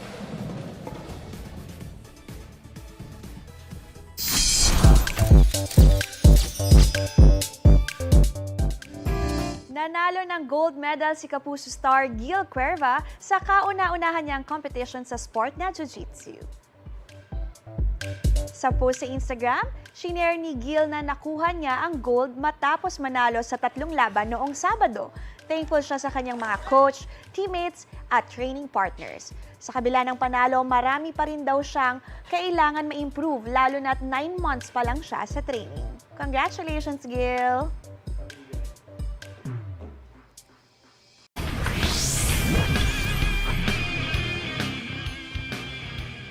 Good news mga kapuso, pasok na ang Pinay boxers na sina Nessie Petesio at Ira Villegas para sa Paris 2024 Olympics. Qualified ang dalawa matapos magwagi sa kanilang laban sa Road to Paris First World Qualification Tournament sa Italy. Winner via split decision si Petesio sa women's. Nagpapatuloy ang ating live coverage ng NCAA Season 99 Juniors Basketball Finals. Anton Rojas alongside JV Mocon. Now, my partner JV here was very serious dissecting the stats. Ano ang nakita mo? What stands out para sa'yo dito sa first half ng ating laban? Well, yung shooting percentage, itong University of Perpetual Help, talagang they're only shooting at 37.8% against the 55% of the Letran Squires. Ito nga sinasabi natin, yung fast break, points in the paint. They have been doing that since game 1. So, something needs to... Yung turnovers naman ng Perpetual isn't that bad eh. Lamang pa nga itong Letran with the turnovers. Pero itong yung fast break and points in the paint, they really need to adjust their defensive schemes. Kasi they run. Parang nag-run sila ng zone to man eh. Pero they nakaka-atake pa rin itong Letran Squires sa paint. It's crazy because hindi nasa-solve ng Perpetual yung takbuhan ng Letran. They're the number 1 team when it comes to fast break points, averaging 20.4 fast break points per game. Pero yun nga, in this contest, first half pa lang, they already have their average, JV. Grabe. Kita natin doon, I think yun yung yung system na niraran ni Coach Allen. Talagang may mga guys who are leaking out and yung mga turnovers, na light turnovers straight to layups. So we can see Daniel Padilla leading the way for them para di sa Letran. Pagulayan naman for the Perpetual Junior Altas. Hindi natin nakikita dyan si Emil Acido with only 5 points. 2 out of 7 in the field. So we need more from him para makabalik itong Perpetual. Exactly, JV. And speaking of Acido, earlier we had the awarding ceremony. As usual, kasama natin dyan ang ating mga magigiting na miyembro ng Management Committee, Coach Dax Castellano, Dr. Lorenzo, the Chairman, Sir Paul Supan. We have Coach Hercules Calianta of LPU, Melchor Divina of Mapua University, Attorney Jonas Cabonchan of Sudbury University, Father Virgilio Paredes, Junior OAR of San Sebastian, Frank Guzzi, former San Sebastian Mancom, now the Mancom rep of Perpetual, and of course our Commissioner Coach Tonichi Puhante. Ito yung mga nakakuha ng award, Sportsmanship Award. Congratulations to LPU. Great season, and you know, ever since Coach Topex came there, iba na talaga yung demeanor and of course the mindset of the players. Most improved player from the Brigadiers, EJ Castillo. Congratulations. Huge jump. Rookie of the Year, Mark Goho Cruz. One and done tong si Mark Goho Cruz in high school, but what a player, JP. Oo, talagang we can see here naman during this game, talagang pinapakita pa rin niya yung kaya niyang gawin para sa Perpetual. All defensive team, grabe yung length. That if there's one word to describe the all defensive team, it's length. All caps. LeBron James Daep, Emil Acido, of course, hindi mawawala dyan. This is one of 3 trophies na nakuha ni Emil Acido. Of course, this guy, a shoe-in sa defensive team, George Diamante. Definitely. Si George talaga. Super energy guy. And then we have 2 members from the GRU Light Bombers, Martin Pineda, and another guy that we also witnessed last season, si Paul Enal. Si Paul Enal parang si ano rin yan Joshua Giap sa seniors, ganun yung role niya. That's your all defensive team. Di lang pala length, pati mass. Meron ding mass Muscle mass. Muscle mass. And Defensive Player of the Year, Paul Enal. 2 trophies for him. And then of course we go to the Mythical 5. EAC, EJ Castillo. Great first year for him. And Mark Goho Cruz. As I said earlier at the top of the coverage, 3 Perpetual Altas, Junior Altas players ang may award dito. George Diamante, the lone member of the Mythical 5 para sa mga Letranista. Ayan, yan po ang kanyang tunay na pangalan LeBron James Daep. James. Pero number 34 so yan isang idol niya. Their MVP, Emil Acido. I'm so excited for this kid. Actually, para sa second half, I'm hoping that he comes alive, JV. Oo naman. He knows what's in stake.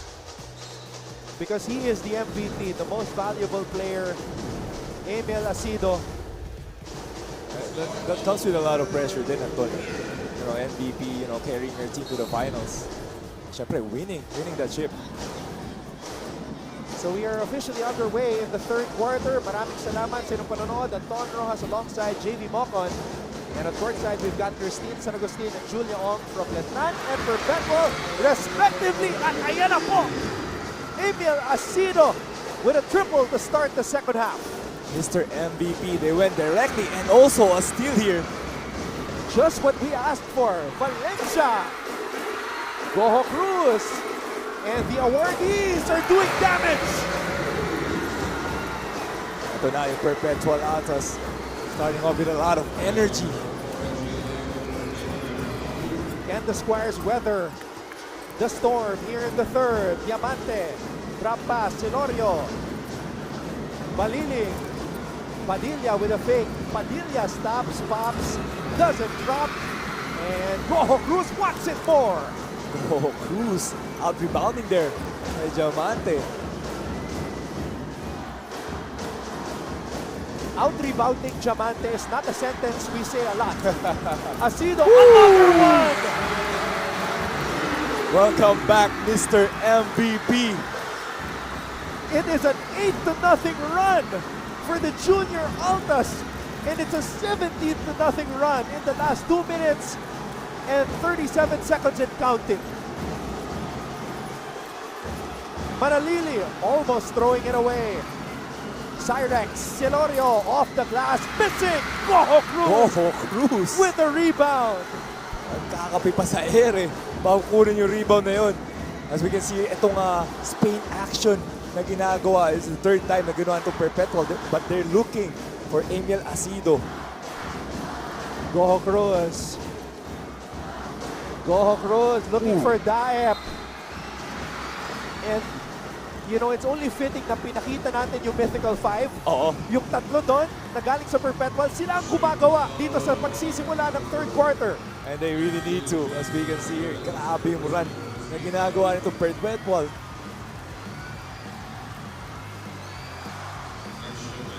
So the biggest lead was, well, in the stats it says 18. J.R. Apostol is telling us 19, so I don't know who you want to believe. But either way, the point I'm trying to make is, nakahabol yung Perpetual dito, isa na lang yung lamang nila ng Letran. Grabe, Anton. Akala natin bibigay na itong Perpetual. 18 or 19-point lead. Pero they're back in this game. 59 all. This is just the second deadlock of the contest. Baliling. Ball will stay with the Squires, but a near turnover by them.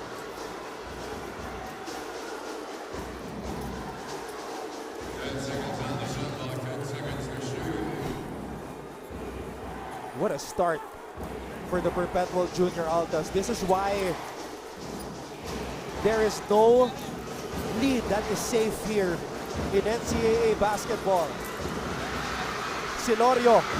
Oh, it's like there's a lid on the rim of Letran. Oh man, bodies on the floor. A flop. Oh no. Manalili is holding on to his left ankle. Ginagalaw niya yung kanyang left ankle. He was holding on to it. But I'm wondering who flopped because the referee signaled the flop. Okay, several things to look at. Yung natapilok si Manalili and okay, so it was Ayon who was called for the flop. Yeah. It's a technical foul. Dito kay Ayon. Oh, that's interesting. It's an interesting call. I thought they were calling it for Manalili.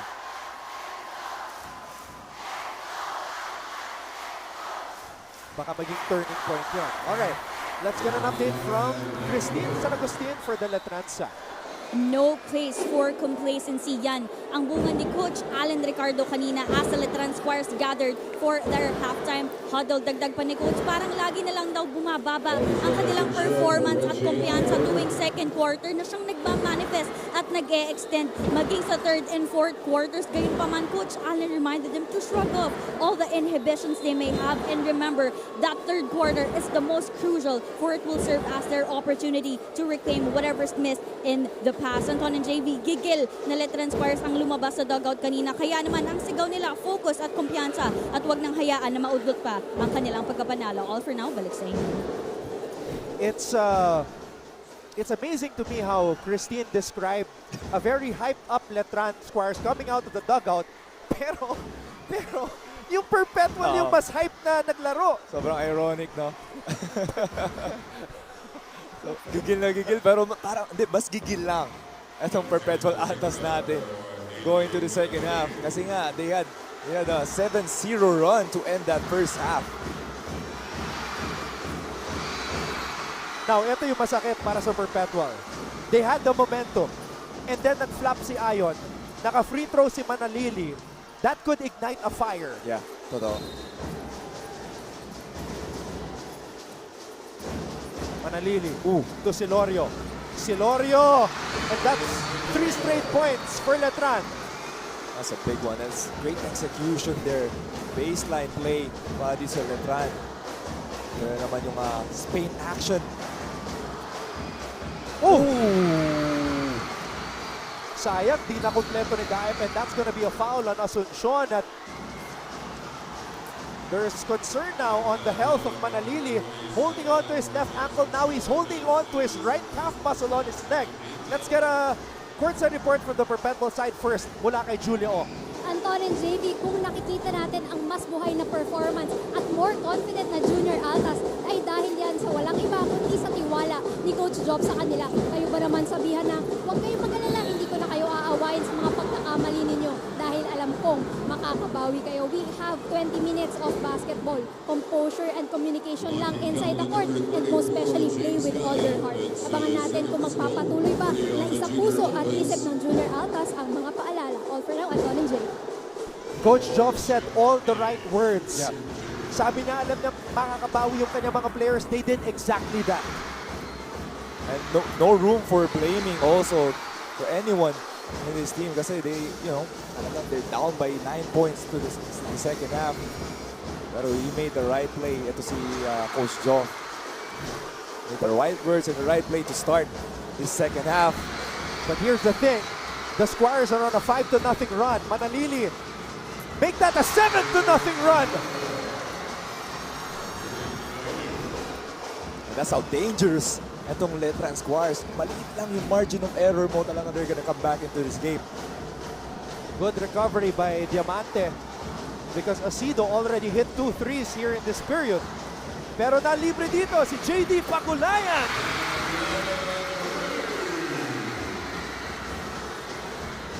And now Manalili is skimpy.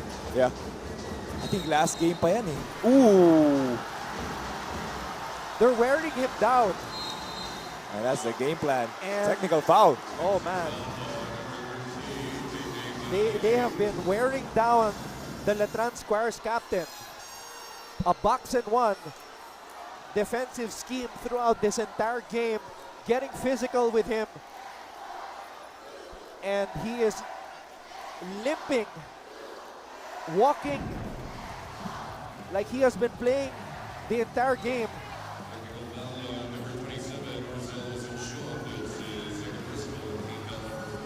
Oh, wait a minute. Oh, technical foul is on Asuncion of Perpetual. That was after the offensive foul of Manalili. So this is the second technical foul. Free throws. Binibigay ng Perpetual.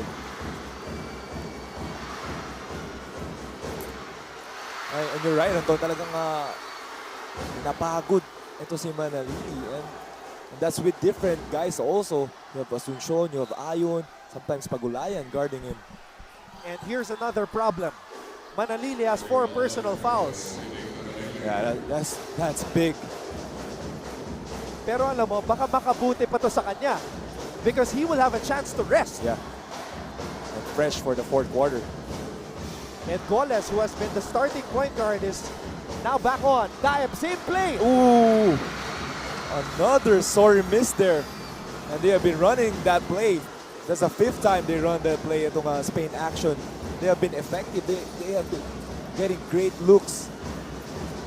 Now they run a similar play. Talking about Letran, para kay Diamante. Diamante smiling.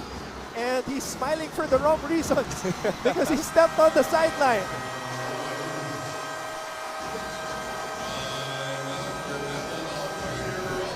Perpetual calls a timeout. They are down by 4.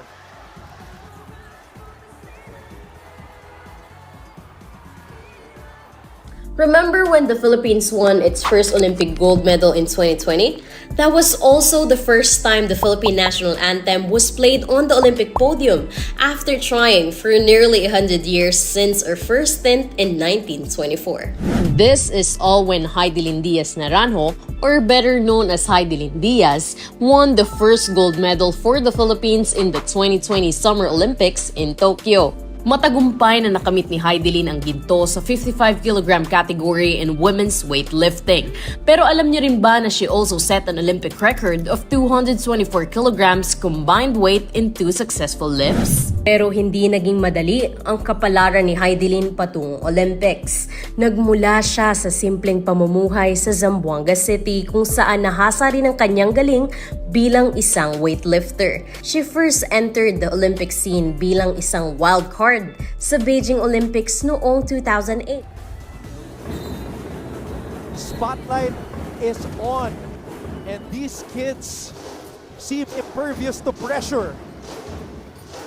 They're like a wind-up toy,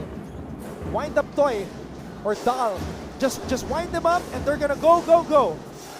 Unlimited energy. Oh, by the way, I bumped into Coach Rufa Rosario of Perpetual earlier. So full force sila itong Altas Perp squad. One of the winningest teams in NCAA cheerleading. Sa June naman yung kanilang kompetisyon. Meanwhile, Goho Cruz with a huge triple from the corner. It's been the same play to start this third quarter. It has been effective for them. Interception by Daep.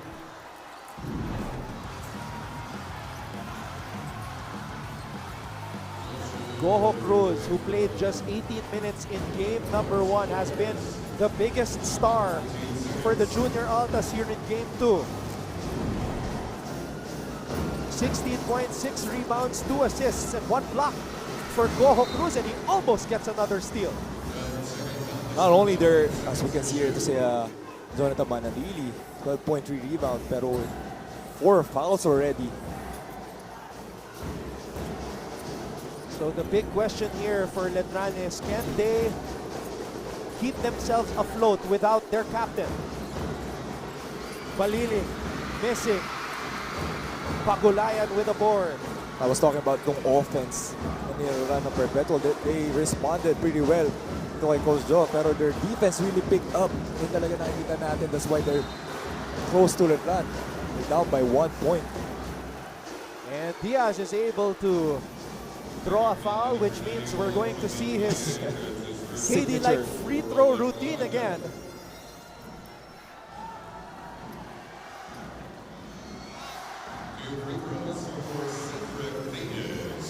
This is a free throw routine that has made him a 71.4% free throw shooter. That's a decent shooting. Dino Diaz. Pero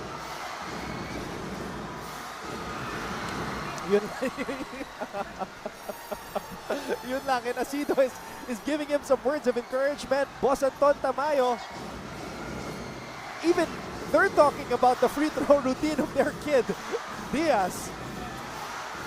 Oh! It's 2 big misses there. Goles on the move. Goles nowhere to go, nowhere to hide. Diaz throws it out. Daep. Paliling. Nobody home. That's a good look by to play ng Perpetual. Pero James Daep not really converting on his good looks. Diaz, Asido. This could be huge. A third triple for Amiel Asido. The MVP coming alive here in the third quarter. From 5 points to 14 points already here by Amiel Asido. Ooh. Diamante right down the middle. That was a diamond cutter of a drive for El Diamante. Diaz has been the playmaker here. Pagulayan. Throws it out. Asido. Too strong. And a whistle blown. And Daep is the suspect. And he's charged with a personal.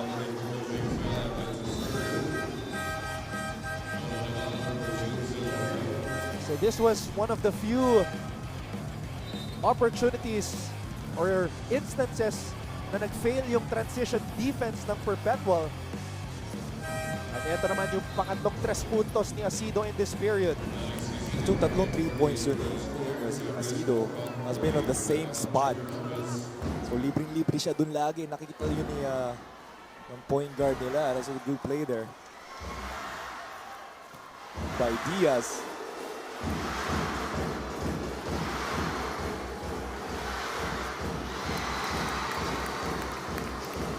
At Baliling here just steadying the ship before makabalik ito si Jonathan Manarili in the game.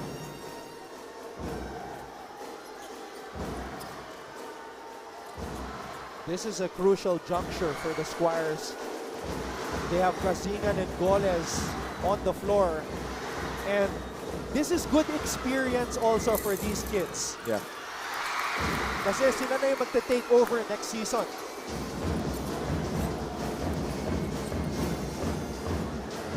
Diaz using his strength. Great body control by Diaz. Diaz is making the right plays every time.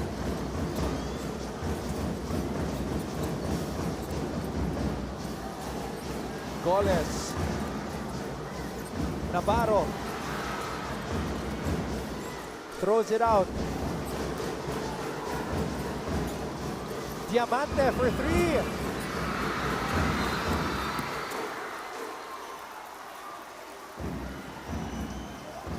Solid rebound there by Pagulayan. Goes to the free throw line to tie this game.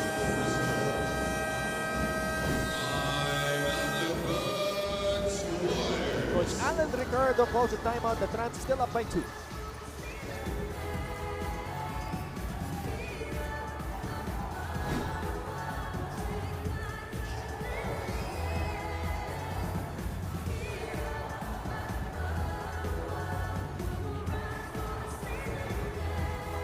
The Paris Olympics is fast approaching, and several Filipino athletes have already qualified for the international competition. To hype you for the 2024 Olympics, GMA Sports is proud to feature the top Filipino contenders headed for France this year.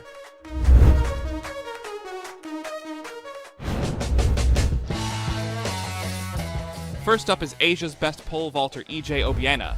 Currently ranked 2nd in the world in the men's pole vault event, he booked his ticket to the Paris Games last July after meeting the entry standard of 5.82 meters in the Bauhaus Galan leg of the Diamond League in Stockholm, Sweden. This will be his 2nd consecutive stint in the Olympics.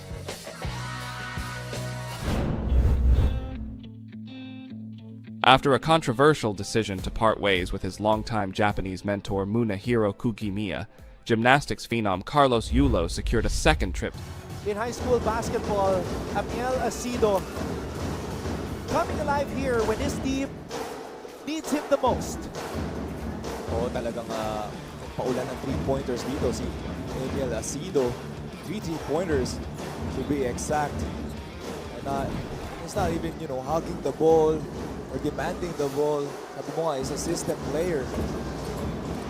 So once na nag-run sila, point guard nila makes the right plays. Kaya siya yung nalilibre dyan. And that's what Coach John Cleopas loves about his players. They submitted themselves to his system. Yeah. 100% trust.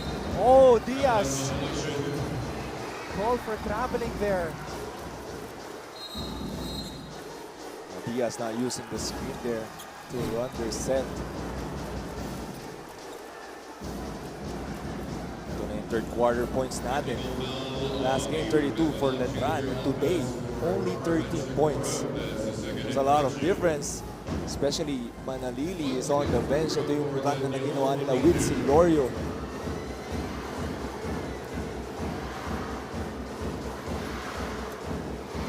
Padilla, the designated free throw shooter.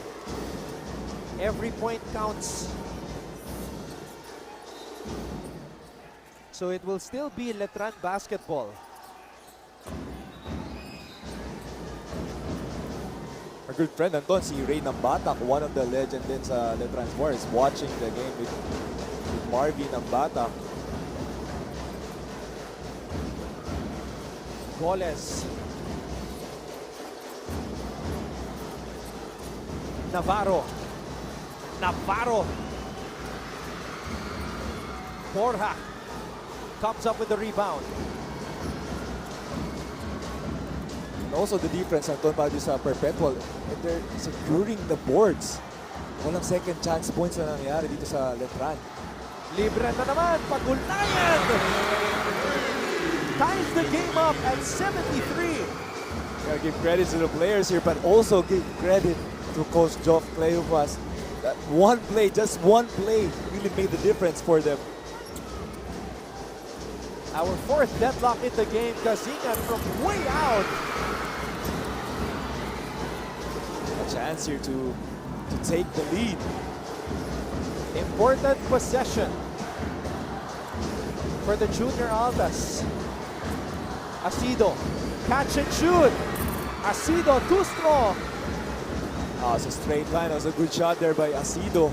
Nakita mo, may touch to si Asido. Ang ganda ng stroke ng wrist. And difficult to block him at 6'4". Navarro missing on the three. Who will take the lead? Game plan is working here by sa Perpetual on their defensive side. The big man shooting here by sa Letran. Pagulayan to Asido. Back to JD. Pagulayan. No. Diamante with a board. Kalawit rebound. Diamante to Gazingan. Navarro to Padilla. Oh! Dropping it off to Diamante at the last second. Diamante hopping inside. That's going to be traveling for Diamante. The obvious thing here para sa Letran is just their plays. Wala silang nira-run na play at all. They're just going. Itong nakita natin si George Amati, one-on-one. Pero they're not running yung favorite nila play, yung X. The high post to Cesar Scott. At the same time, horns down nila, lagi nila run. Wala nangyari. Within this, with Jonathan Manili on the bench. Diaz with a chance to take the lead. Diaz short. Silorio with the board. Letran has time for one final shot here in the third quarter. Bola na kay Cruz. Cruz! Wow! Oh my goodness! Timothy Cruz with a quick floater there. Cruz didn't even jump. He just threw the ball up. My goodness. He just came off the bench through to Timothy Cruz. Pero halos hindi na tumalon. Doesn't matter how you shoot it though. What matters is it goes in. The Letran Squires take a 2-point lead as we head to the fourth. The Paris Olympics is fast approaching and several Filipino athletes have already qualified for the international competition. To hype you for the 2024 Olympics, GMA Sports is proud to feature the top Filipino contenders headed for France this year.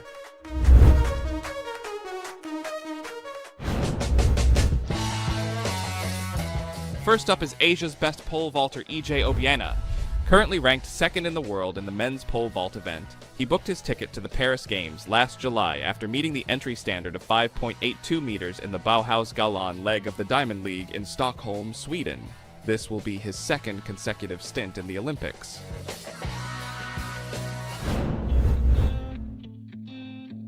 After a controversial decision to part ways with his longtime Japanese mentor Munehiro Kugimiya, gymnastics phenom Carlos Yulo secured a second trip to the Olympics after placing as the highest-ranked eligible athlete in his pet event, the floor exercise, in the 2023 World. look at that site. What a beautiful site. A jam-packed Phil Oil Eco Oil Center coming here on a Wednesday afternoon to witness the future of Philippine basketball. This is game number 2 of the NCAA Season 99 Juniors Basketball Finals between the Perpetual Junior Altas entering this series as the number 1 seed, taking on the defending champions, the Letran Squires. Glad you could join us. Anton Rojas together with JV Mocon, and at courtside, Christine San Agustin reporting for Letran and Julia Ong reporting for Perpetual. Pinahinga muna to si Angel Acido on the bench. He played the whole third quarter. Yeah, he played it as if somebody whispered in his ear, now or never. And he responded. Pinapanood ka ata, Anton, for the halftime break. Borja, spin move, rebound Kazingan. I gotta say, the Squires are holding their own without their captain. Yeah, tama.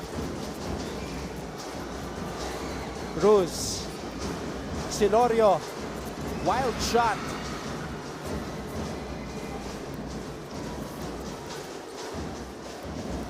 Kalyangan,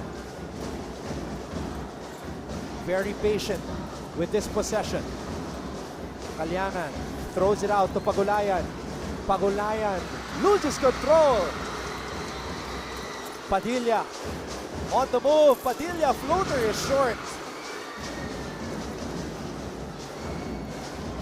Goho Cruz. Wow, nice pass by Goho Cruz. Dropping it off for Baldoria. Goho Cruz just balling here, getting those rebounds, those assists. Not sa Perpetual. Pero ang nawawala dito sa Letran naman is their fast break game. At the same time, yung second chance points sila. So walang energy. Ito natin yung shift of momentum na naman para dito sa Perpetual. Traveling by Silorio. So he missed on a floater. That time, I'm looking at the Letran bench. There's sumesenyas siya na sila na dapat tumira na si Silorio, but he decided to pass it para kay Diamante. Because he has been missing. Ito si Silorio yung mga floaters niya.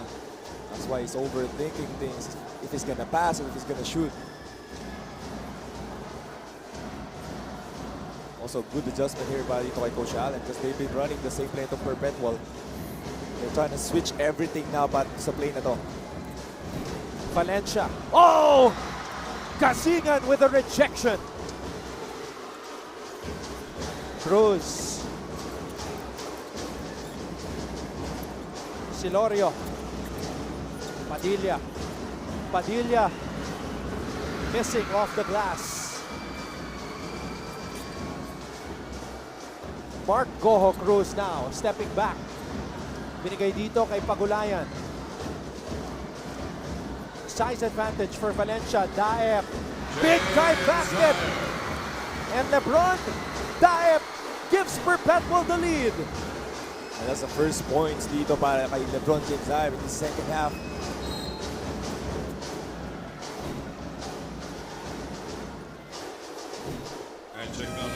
Let's get this update from the Perpetual side with Julia Ong. Thank you, Anton. Walang hihinto. Yan ang tanging paalala ni Coach Job Cleopas sa Junior Altas. Hinihingi naman niya na to play their role and give their best for the last quarter of the game. Sabi pa nga niya sa kanila, who badly wants this more will have a chance of winning. And we badly need this. So we need to fight until the end. Over now, Anton and Jay. Fight till the end is exactly what the Perpetual Junior Altas have done in this game. There are teams that would have given up after going down by 18, but not these Junior Altas players from Perpetual. Never let go of the rope, continued fighting, and here they are leading the defending champions by 2. Leading the way on that run is no other than the MVP, Emil Acido. A big third quarter run. Jonathan Manalili's back on the floor. Playing with 4 personal fouls. Goho Cruz. Wild shot there. Ngayon naman pumunta tayo sa Letran and hear from Christine San Agustin. Akala ko ba ay gusto nyo nang matapos at manalo, pero bakit nahihirapan akong makita yan sa performance ninyo? Yan ang tanong ni Coach Allen Ricardo kanina sa Letran Squires also reminded the team that earlier today, they all welcomed the game with nothing but confidence. And so to see them fumble is just a hard thing for him to see. Gayunpaman, Coach Allen was quick to uplift their spirits by saying that there are still a lot of time para patunayan ang kanilang mga sarili, and all that's left to do is to fill each other's lapses by stepping up one play at a time with the hopes to go home with the back-to-back title. Let us see how the Letran Squires will pick this game up. Yan muna sa ngayon. Balik sa inyo. It's amazing all of the anecdotes and the words that we are hearing from our courtside reporters na nanggaling sa ating mga coaches. It's like a battle of who can give the best speech, who can give the best motivation to ignite the fire in the hearts of these players. That's really good. Kita mo na nagbago na talaga. Hindi lang ang mga players, at the same time mga coaches. Kasi dati, didibdiban ka lang. Nagigising ka na eh. Ayun, yung mga words of encouragement. You know, talagang really rile you up, fire you up. Letran has the lead again after this Diamante free throw. Good adjustment by Coach Allen on that play. Ooh. I'm not sure what he was trying to do there. Patulis bigla yung tira ni George, but it still went in. He tried to miss it. He actually did. Kaso pumasok eh. That's very interesting. So that's a 2-point lead for the Letran Squires. Pagulayan using his strength. Lead pass para kay Baliling. Baliling somehow. Oh, wanted a foul. No call, pero bola pa rin ng Letran. I'm just amazed at how these kids are able to chase down those lead passes. Coach Joe Clef was livid on the sideline with that offensive possession nila. Gazingan draws the foul.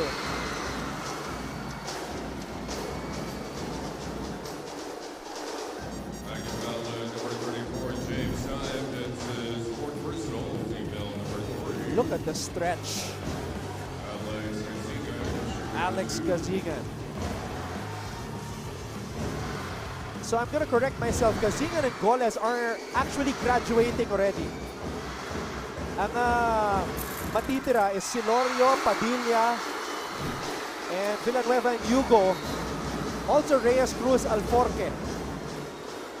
Yeah, those guys. Wow. And then the reserve, Sumagan, Quijada, and Pagyo. Pero yung mga veterans na part na ng championship team like Mananili and Diamante are among the graduating players. Talagang different look na next year. So they really need to get this chip para din sa mga seniors. Gaya na sinabi ni Coach Allen, they want to do it here in game number 2, but Pagulayan wants to extend this to a game number 3 on Saturday. 20 points already for Pagulayan. It's a good high-low play there. Manalili, that's his play. Kicks it out. Gazingan, crucial 3. Short. And the foul during that battle for the loose ball. They're trying to deny ito si Manalili. At the same time, binibigay din nila itong 3-point shot para sa Perpetual, para sa Letran. A good pass there by Daep, and good patience by Pagulayan to get those 2 points. Pagulayan just 5 points shy of his career high, 25 points. Ooh! And that's the same play na nakascore sila. At nakita natin si Manalili is not running properly anymore. Meron na siyang iniinda. Maybe feeling a little bit of cramps on that right calf muscle, and then he also tweaked his left ankle earlier. So matapos niyang pasahan si Silorio, he was running down. You could see hindi na maganda yung takbo nitong si Manalili. He's still in there, fighting through the paint.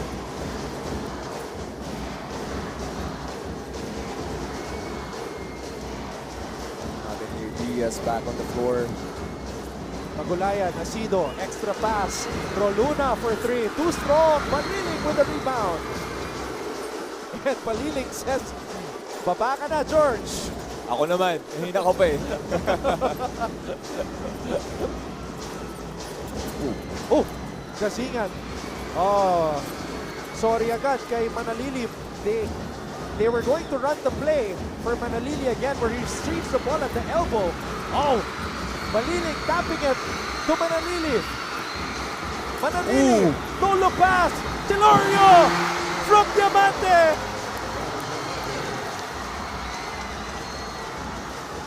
What a play there. That's Letran Squires basketball at its finest.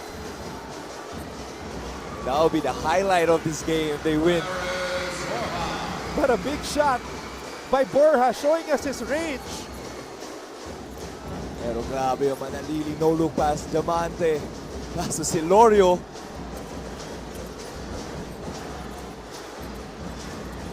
Like a drill in practice. Oh, Borja erases that shot by Manalili.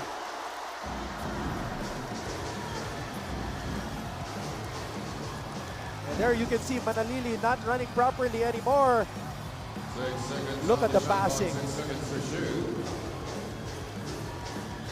Touch pass there by George. Ang ganda ng play na yun. And that's just familiarity from them.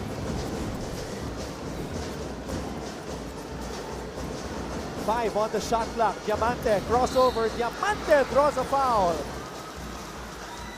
6'5", George Diamante. In and out and cross from the three-point line. Wow.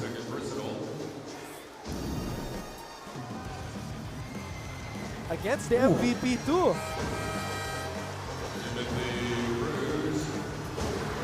From Davao City, George Diamante.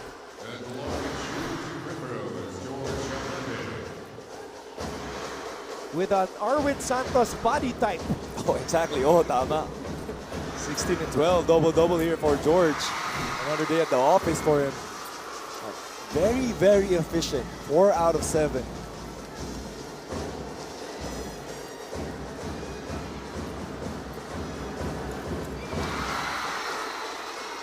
And solid from the free throw line as well is George Diamante. That's with 4 assists also. Big time basket by the MVP, Amiel Acido. And it was free. Why do you leave that MVP free? Perpetual down by 3. Backdoor play. Deflected by Perpetual. And Diamante wants a clear out again. Diamante. Pinasa sa kanto. Baliling. Too strong. And here come the Junior Altas. Diaz. Nice pass. Acido for the tie. Acido, no. Borja picks up the loose ball. Borja. Oh! Gasingan trying to hold on. And the referee blows his whistle.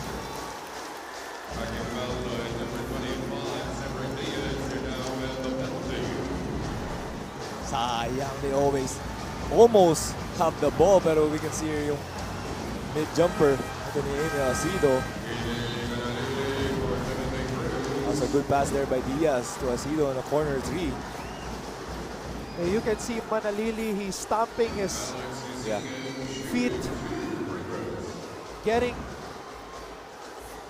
that pep talk from Coach Alan Ricardo. Konti na lang, they are approaching the finish line, JV. Pero kita mo kay Coach Allen, the look of concern para dito kay Manalili. Ask him, kaya mo. Siyempre, onti na lang, 3 minutes na lang. Get that back-to-back win. All the sacrifices, all the injuries, the 3 months without social media. Yun pa lang, panalo na eh. Yun pa lang eh. That's gonna be bigger than basketball though. Inching closer to their goal. But 2 minutes and 48 seconds is still an eternity of basketball.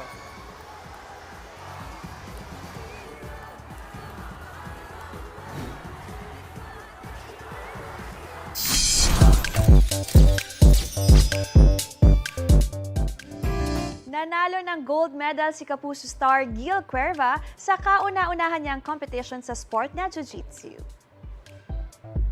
Sa post sa Instagram, shinare ni Gil na nakuha niya ang gold matapos manalo sa 3 laban noong Sabado. Thankful siya sa kanyang mga coach, teammates at training partners. Sa kabila ng panalo, marami pa rin daw siyang kailangan ma-improve lalo na't 9 months pa lang siya sa training. Congratulations, Gil!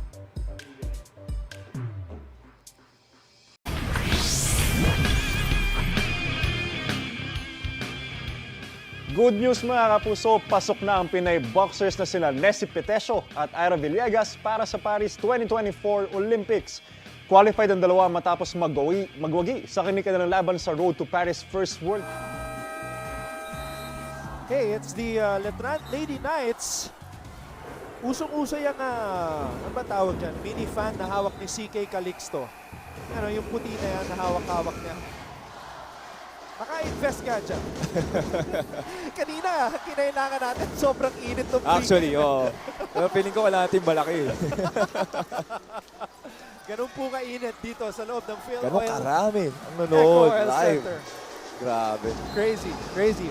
Umaapaw ng perpetual lights doon, no? Oo nga, no, grabe. It's now or never for the Junior Altas.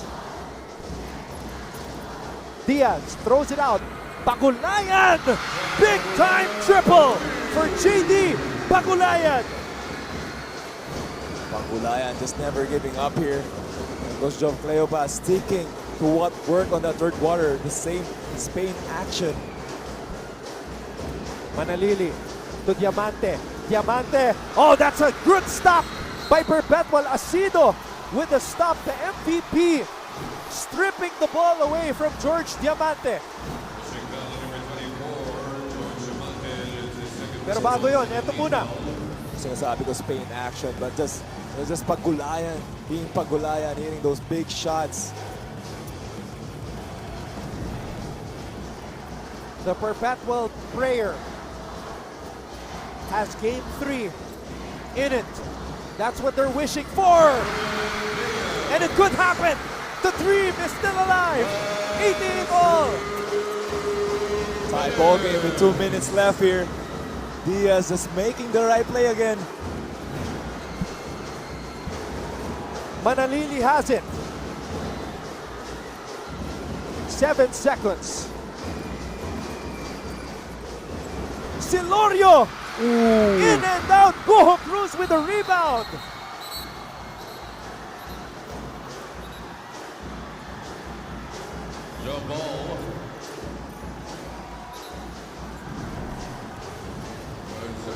Ito yung panabla.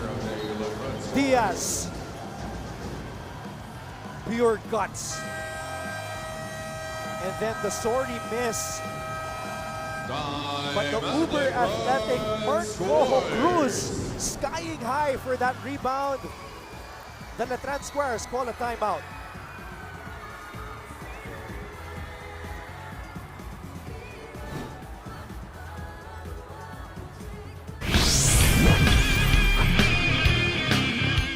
Nag-uwi ng siyam na gintong medalya mula sa 2024 Asian Open School Invitational Swimming Championship sa Bangkok, Thailand, ang isang Pinay swimmer mula sa Tarlac. Siya ang 16 years old na si Trizat Tabamo. Bukod sa siyam na medal, gold medal, meron pa siyang 3 silver medal. Kabilang sa mga sinalihan niyang kategorya ang 100-meter backstroke, 100-meter butterfly, 100-meter freestyle at 50-meter backstroke. Inaalay ni Triza ang kanyang panalo sa kanyang mga magulang, coaches at lahat ng tumulong sa kanya na makasali sa kompetisyon.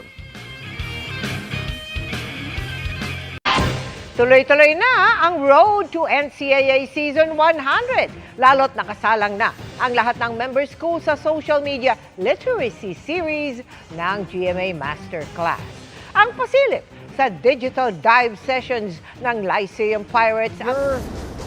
A young fan watching right now and you love the game of basketball, these are the moments that you dream about.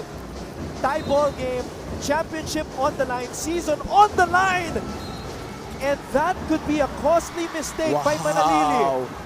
That's coming off a timeout. And the guy who committed it is the captain, the guy who is the most trusted person by your head coach. Big turnover there. You wanted to love that pass. And that's why the song goes, even the best fall sometimes. Not yet, Anton. They're still right here. Diaz breaking free. Diaz could not give the lead to Perpetual. And Manalili with a chance to redeem himself. It's not a bad shot by Diaz. He just made one with the same shot. Silorio, a long floater. Oh my God! I don't know if that was planned. Does he practice that shot? Wow! Diaz, binigay dito kay Goho Cruz. Diaz to Asido for the lead. Wow! The MVP gives the Perpetual Junior Altas the advantage, 91 to 90. But they call the technical here. Look at Coach Joe. Coach Gerald Dizon. Coach Gerald Dizon, I mean. On his knees. Oh, man. Technical foul in number 28, and Magulayan for Technical free throw here. Pagulayan is just taunting. Going back on defense. But wow, just Silorio hitting that big floater there. And then Asido responding with a three to give Perpetual the lead. Those are two big men doing a guard move. The crowd here is deafening. And it is affecting Gazingan. Missing at the free throw line on that technical free throw.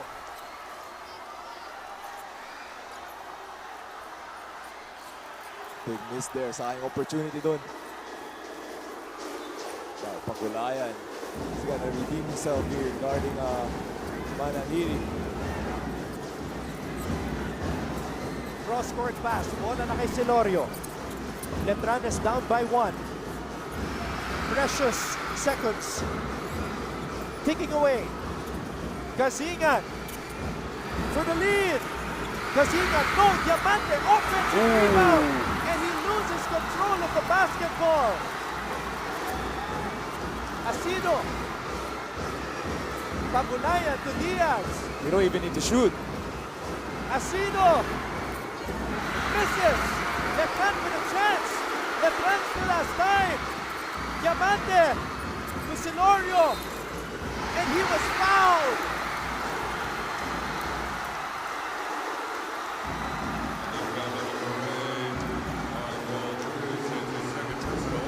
Wow. Mental breakdown there. Para dito sa Perpetual. They were up by 1. Here's the thing though, JV. Cyrex Silorio is not a good free throw shooter. He's only a 40% free throw shooter today, 0 for 1.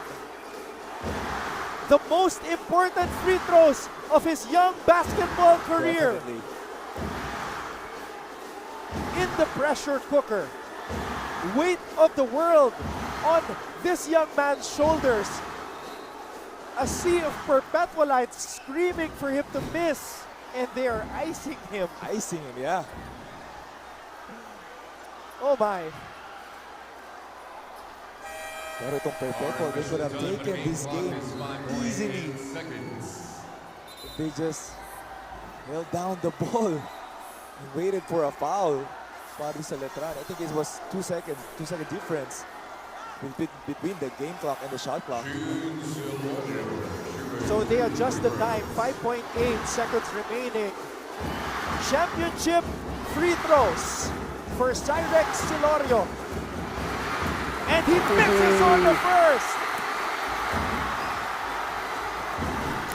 Silorio with 20 points already, but this is pressure-packed free throws here. Both teams have 1 timeout remaining. Silorio trying to save the Letran Knights here in game 2. Second free throw, missed. The ball is loose. Oh. The ball is loose. And Perpetual will survive! Perpetual forces a game 3!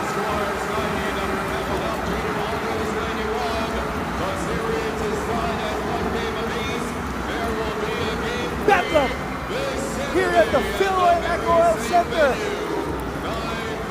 Not today, not yet, says the Perpetual Junior Altas, and there is blood on the face of JD Pagulayan.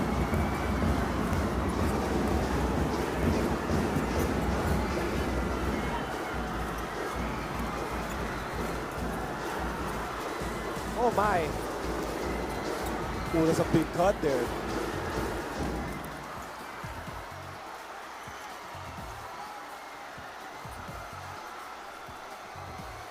What a game we had here. Grabe ito Perpetual. Came off from 20 points down to get this W right here. All right, let's try to find out what happened here.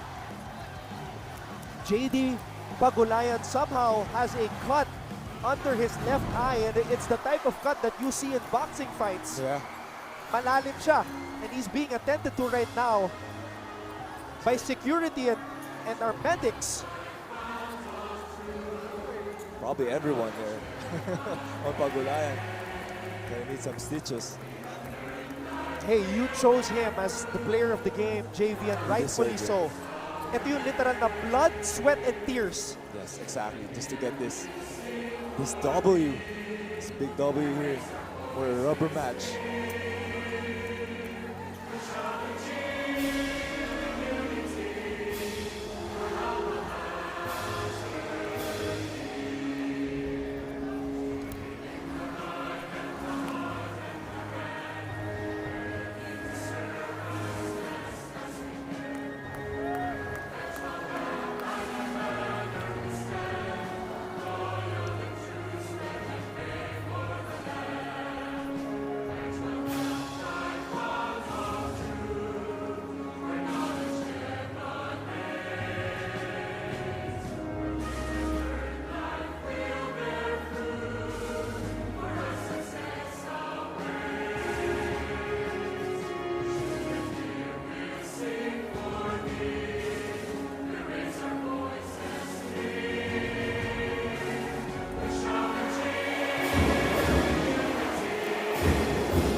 You see the final score, 21 for the Perpetual Junior Altas, 90 for the Letran Squires. And because of this win by the Junior Altas, we will be having a game number 3 on Saturday. This was the shot that started the run. It was a 5-0 run by the Altas. JD Pagulayan playing the game of his life. 23 big points, 10 rebounds. Literal na blood, sweat, and tears. Laying it all out on the line. You can see the bandage under his left eye. This kid is a warrior, a fighter, and he loves his school. He loves his teammates. He loves his coach. You can see it. And JV Mocon right now, tapos na yung game, pinapawisan ako. I am feeling goosebumps all over my body because of what we just witnessed. We thought it was over, but Perpetual did not give up.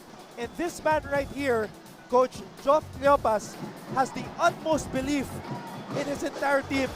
Coach, ano masasabi mo? Your team lives to fight another day. The dream is still alive. It's just one win, and I thank God. Hinihingi ko kay God to. I promise Him to acknowledge Him, to share His word. God na magaling. We're not there yet. Ang hirap ng struggle. Pasensya na, umiyak ako.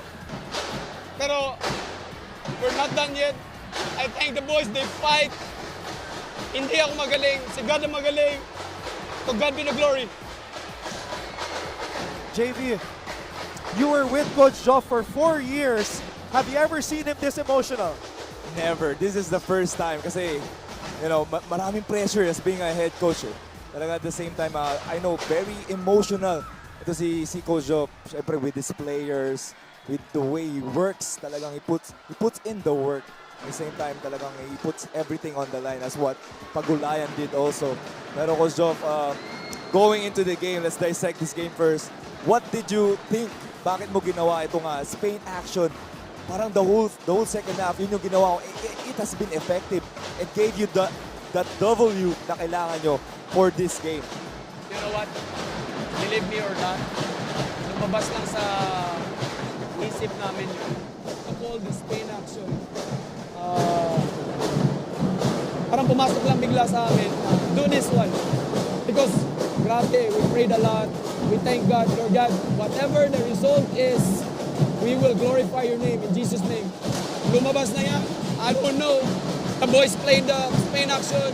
We got a lot of points from there. And ako, I didn't say na magaling yung coaching staff namin, but God is magaling.